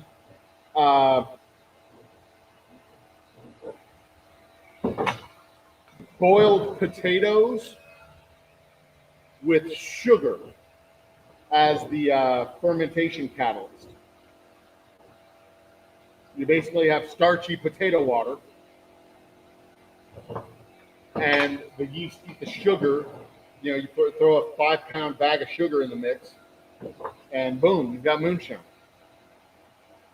Because it's not rum, because rum is made with molasses. It's not vodka, because vodka is anything that's been distilled up to 189 proof, and not a bit less. It's not whiskey, because whiskey comes from a cereal grain. It's not a gin, because it's not a neutral grain spirit that has botanicals added to it. It's not a liqueur, because it's not a flavored, whatever. It doesn't fall into any of those categories.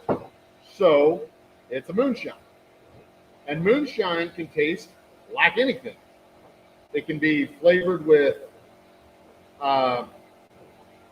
it can be not flavored. It can be flavored.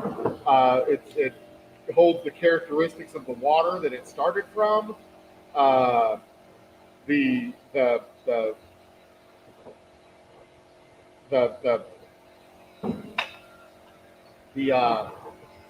medium that was boiled in the water with it. Hell, you can make moonshine with just take a 5-pound bag of sugar, boil it into the water so it dissolves. The more sugar you start with, just keep boiling, just heat up the water and keep stirring in the sugar until it won't dissolve anymore. Take some yeast, throw it in the water, let it ferment, distill that bitch, and you got moonshine, man. Moonshine, anything. And that's not technically rum, because rum is molasses that's been fermented. A water wash using molasses that's fermented.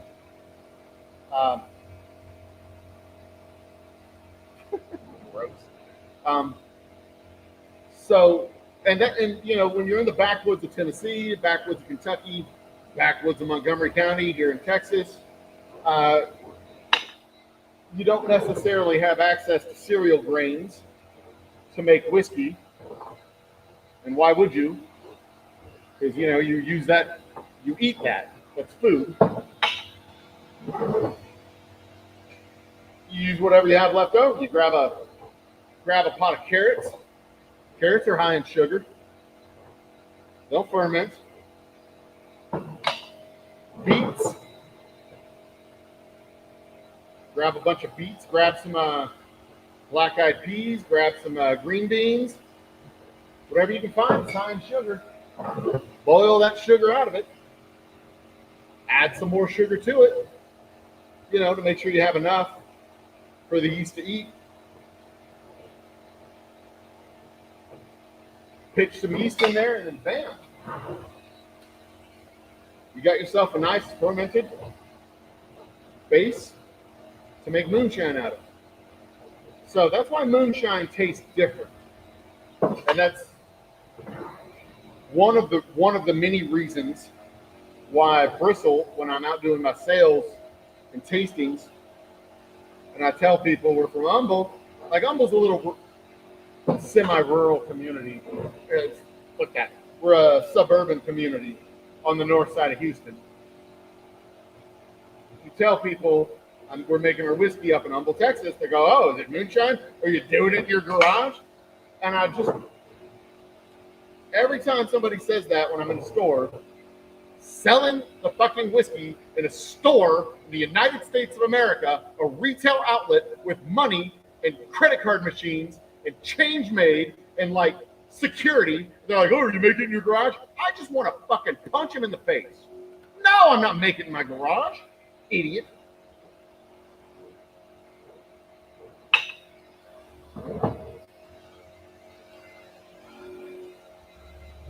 Like I'm some kind of backwater yokel driving out to the stand in my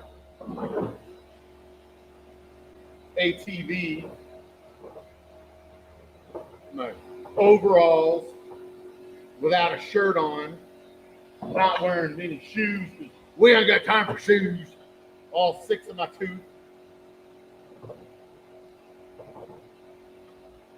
Morons watch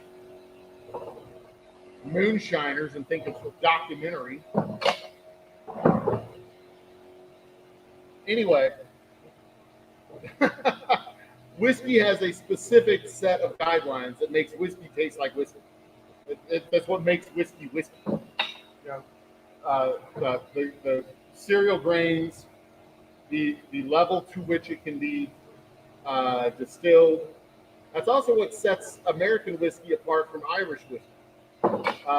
Certain Irish whiskeys can be distilled up to 190 proof, which is almost vodka. I mean, well, no, it's not almost. That's vodka, basically. And we have a thing in the States we call spirit whiskey. Some of our compatriots drink a particular brand of spirit whiskey. It's basically vodka that's been aged in barrels. And spirit whiskey tends to be really light, really smooth. It doesn't have a whole lot of, I mean, basically you're tasting alcohol and barrel. You're tasting very little character of the grains that it came from. And you know, corn, you've eaten corn. I assume even in the tuna empire, y'all have corn that you're allowed to eat under the water there. I know the catfish out at my uncle's restaurant used to love hush puppies, so I assume y'all eat corn. But the corn has a particular flavor. Rye grains have a particular flavor. Wheat has a particular flavor. Barley has a particular flavor. And all of those flavors, when you distill something to only 160 proof, all of those flavors stick around. They don't get fully diluted out. They don't get lost. We add back in neutral water. We add back in water that tastes like nothing, basically, and it dilutes that flavor some, but that flavor is not ever completely gone. And some of the compounds in the waters help to leach flavors out of the berry. So there's the alcohol lesson between moonshine and whiskey. They're not. I mean, they're related in the same way that dogs and foxes are related.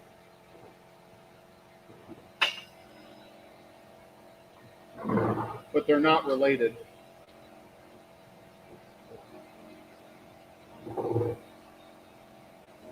they share an ancestral bond, but they are very different products. And you can't turn a moonshine into a whiskey, but you can turn a whiskey into a moonshine. I don't know why you'd want to, but you can.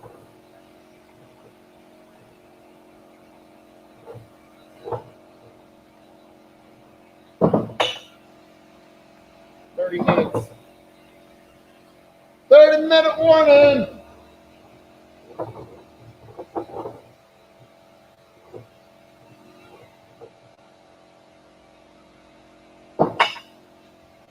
I've got 1, 2, 3, 4, 5, 6, 7, 42 bottles to go. 6 times 8 is 7 times 8 is 48. No, 56. 56 bottles to go.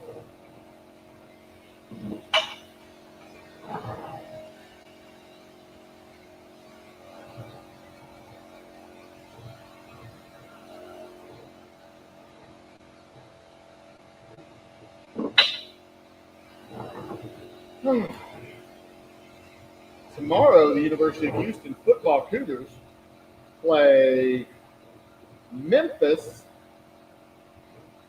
here in Houston, TD-ECU Stadium.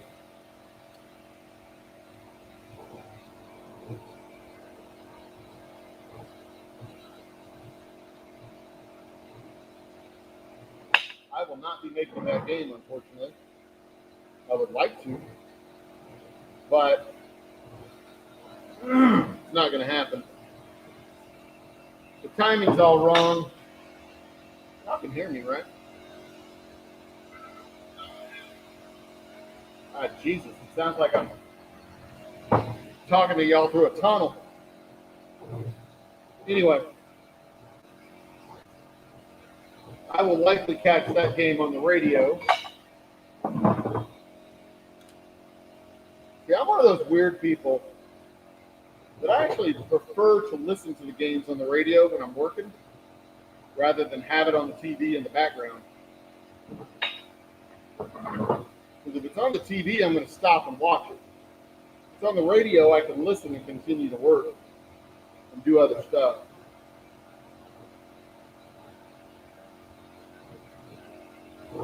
All about systems and systems and systems.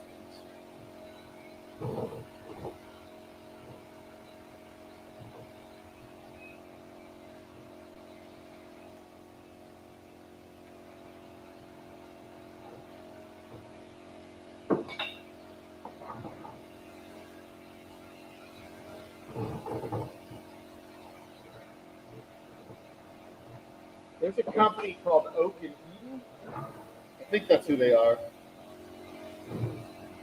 They sell whiskey with charred oak oils in the bottle.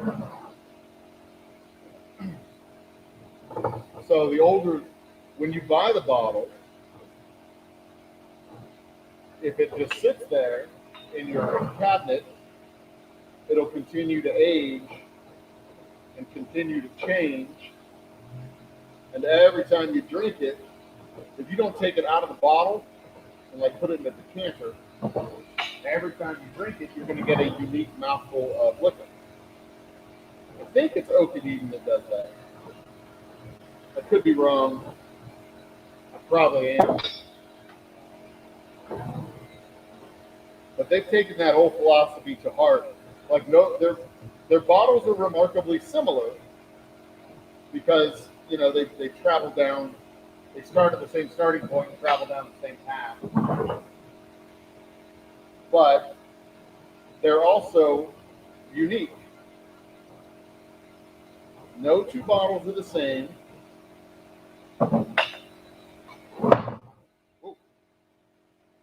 No two bottles are the same. No two glasses are the same. It's a very interesting concept for a company to embrace.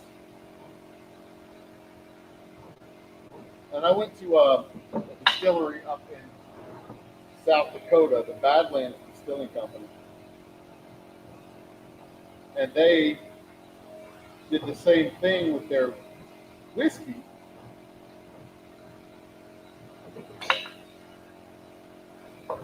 They basically had their bourbon.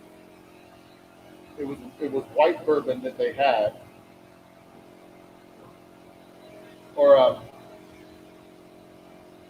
their bourbon that they made was put in barrels. And while they were waiting for the bourbon to age, you could buy a bottle of their Badlands whiskey, which was the same mash bill as their Badlands bourbon. It just hadn't been aged at all. It was white. Raw dog. White dog. Raw dog is something else.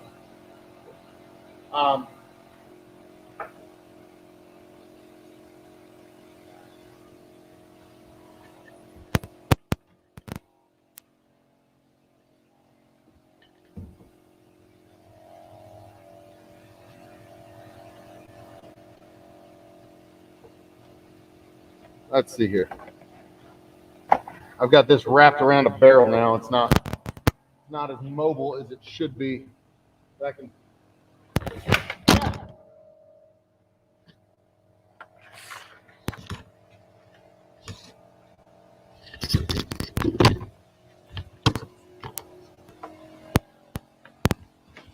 There. I keep dropping that microphone. One of these days it's gonna become a problem, I'm sure.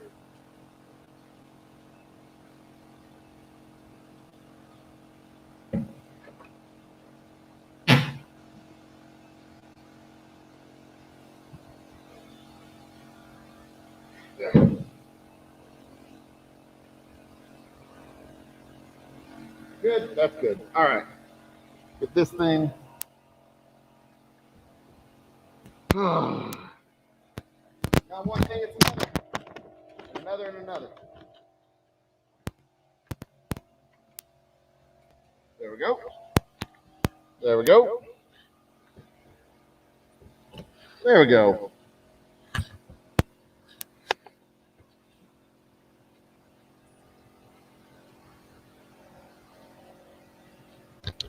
There we go. All right.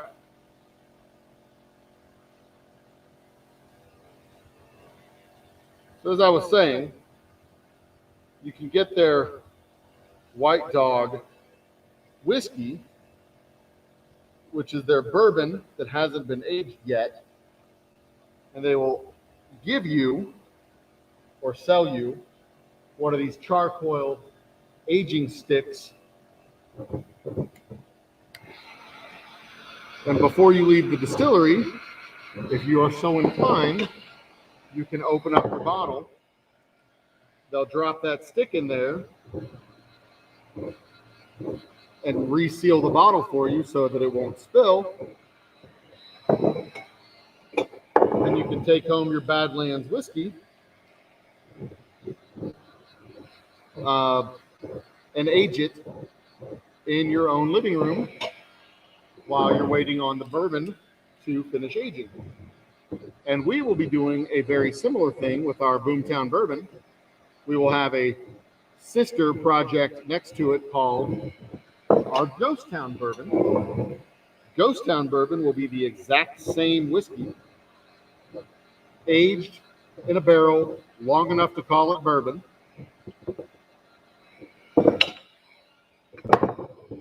filtered, bottled, its own unique label and everything. It'll just be a clear bourbon with which you can get a charcoal to drop in the bottle. So while you're waiting on the Boomtown Bourbon to finish aging, if you ain't got 9 months to wait, you can get the Ghost Town Bourbon.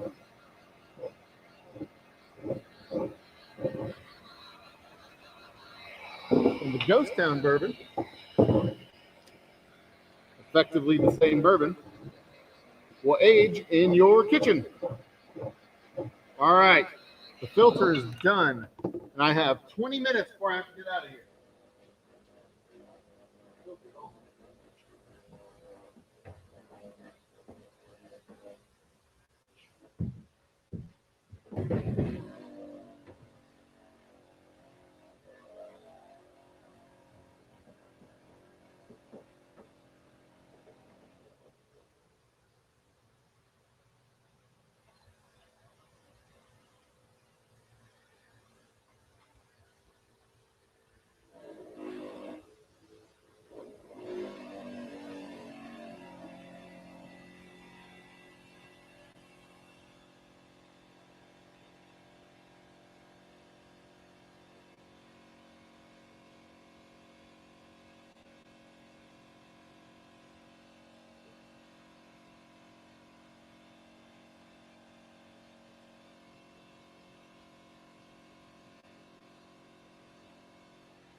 Almost there. Almost there. Stay on target. Almost there. Almost there. Should be done in about 5, 4, 3, 2, 1. There we go. That's that. All right.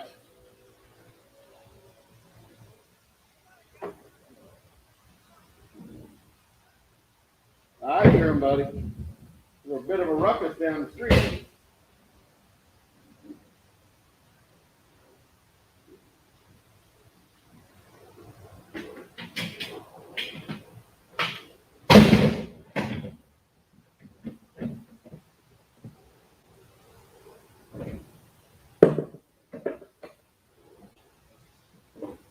Now,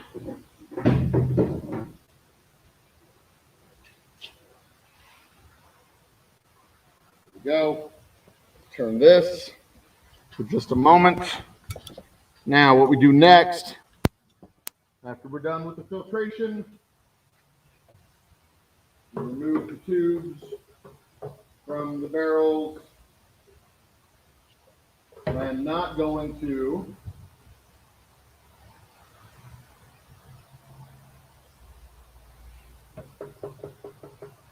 make another. I could make another 4 bottles, but I'm not going to bother. Get this stuff out.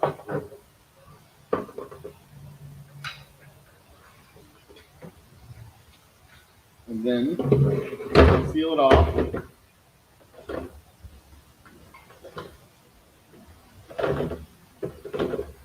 All right.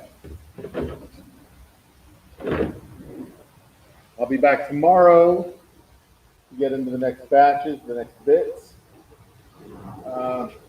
Let's finish these cases, and I need to get out of here to go take care of my wee lad.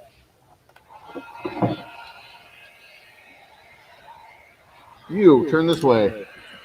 All right.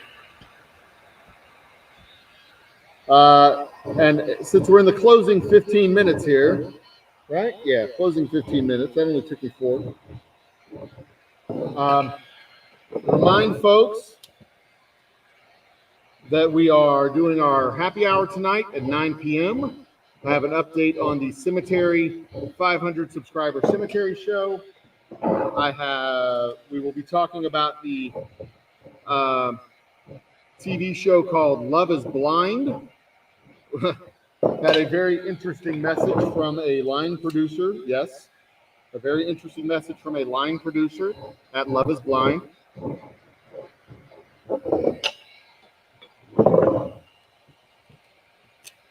So we will be talking about that and other reality TV shows. But especially reality TV shows in the boy meets girl variety of shows.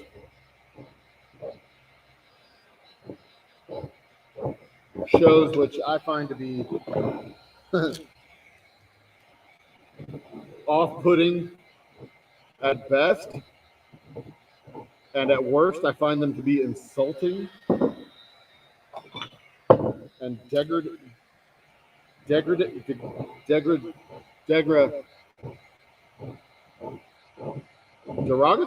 No.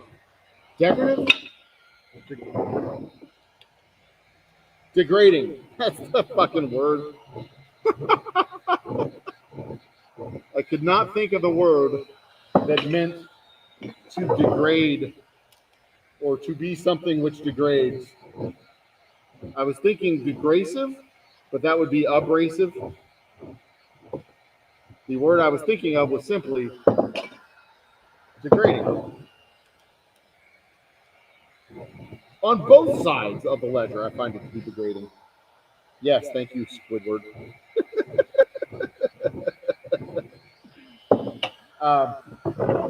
But on both sides, you know, whether it's the one dude looking, trying to score with 100 chicks, the one chick trying to score 100 dudes on either side of the ledger, whether you're the one dude or the 100 dudes, or the one chick or the 100 chicks. It's dehumanizing. That's the word I was thinking of, dehumanizing. It's like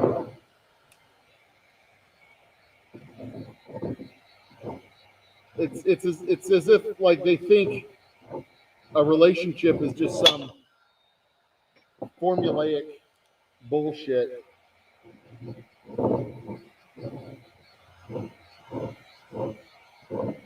And like all the steps of getting to know someone can be boiled down into this little process of date, setting,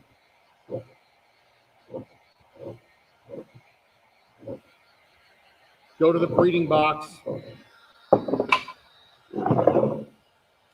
I mean, it's all contrived drama and just nonsense. I've never, you could probably guess, never been a fan of those shows. I'm not exactly their demographic.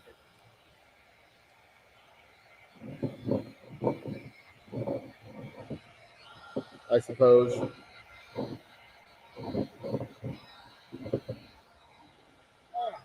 The CrossFit guys are home.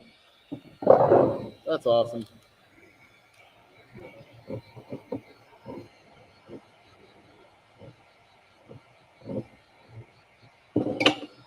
So we're doing our show tonight.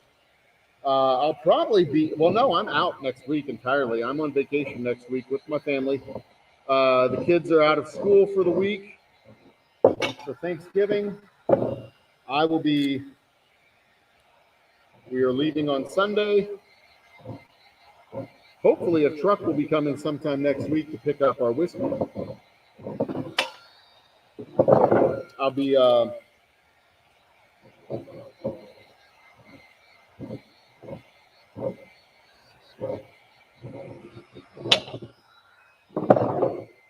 where are we going on vacation? We're going to a state park with a tent.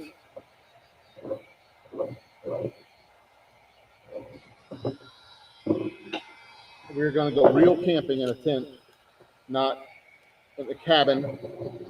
We're not going to go to a KOA and live in a cabin. We're going to go camping in a tent.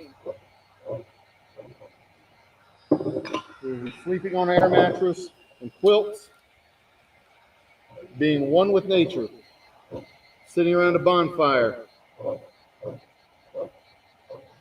playing harmonica, singing Kumbaya, whatever the fuck else we do. Guarantee I'll have a bottle of my rye whiskey with me. Guarantee it. Because there are very few things that go better with a campfire than a bottle of fine rye whiskey. And I will have one of those. It is 3:17. Those last 25 or so bottles took me 4 minutes. 5 minutes to finish them up. So now we begin a quick cleanup process so that I can get out of here. And I will finish the cleanup process tomorrow, possibly tonight.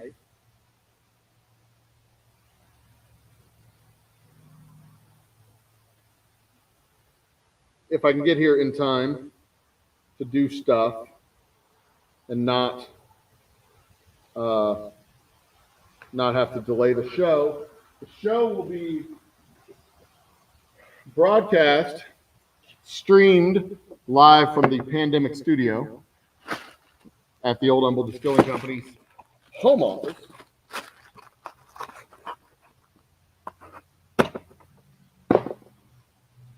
Um, 9 p.m. Central Standard Time, because we are now on Standard Time. We are no longer on Daylight Savings Time. And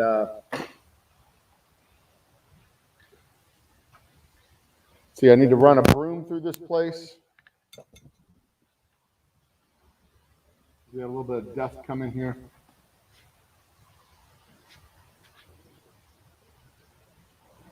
It's not really going to do me any good to run a broom while the doors are open because it's going to collect up more dust, but the big stuff can get pushed out of here.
We don't get as much dust and dander coming this way as we do the other way. Because over here's the parking lot in between our two spaces. And there's just not a lot of dust coming this direction. Over there we have a dirt road. We get a lot of dust coming in the wind. So that, after all, is all we are. Dust in the wind.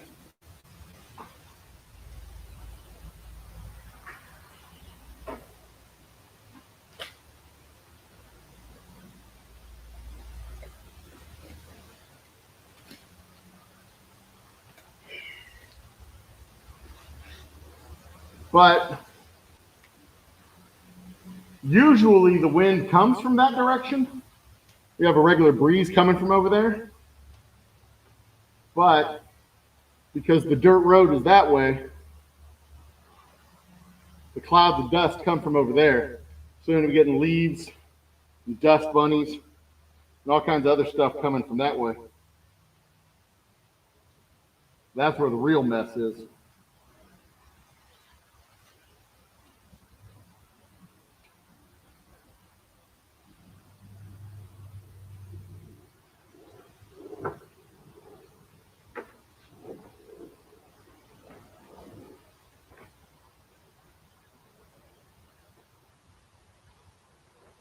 All right, kids, grown-ups, I gotta go.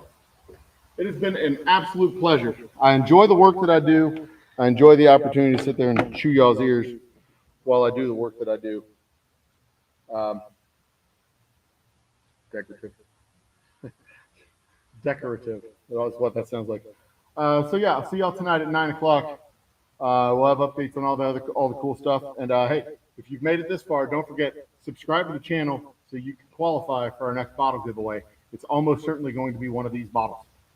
One of these bottles that I did today, or one of our recent streams. So if you've made it this far, hit that subscription button, that subscribe button, smash the bell, do the likes and all that shit. Cheers, and I will see you. Well, I'll see you tonight. Ta-ta.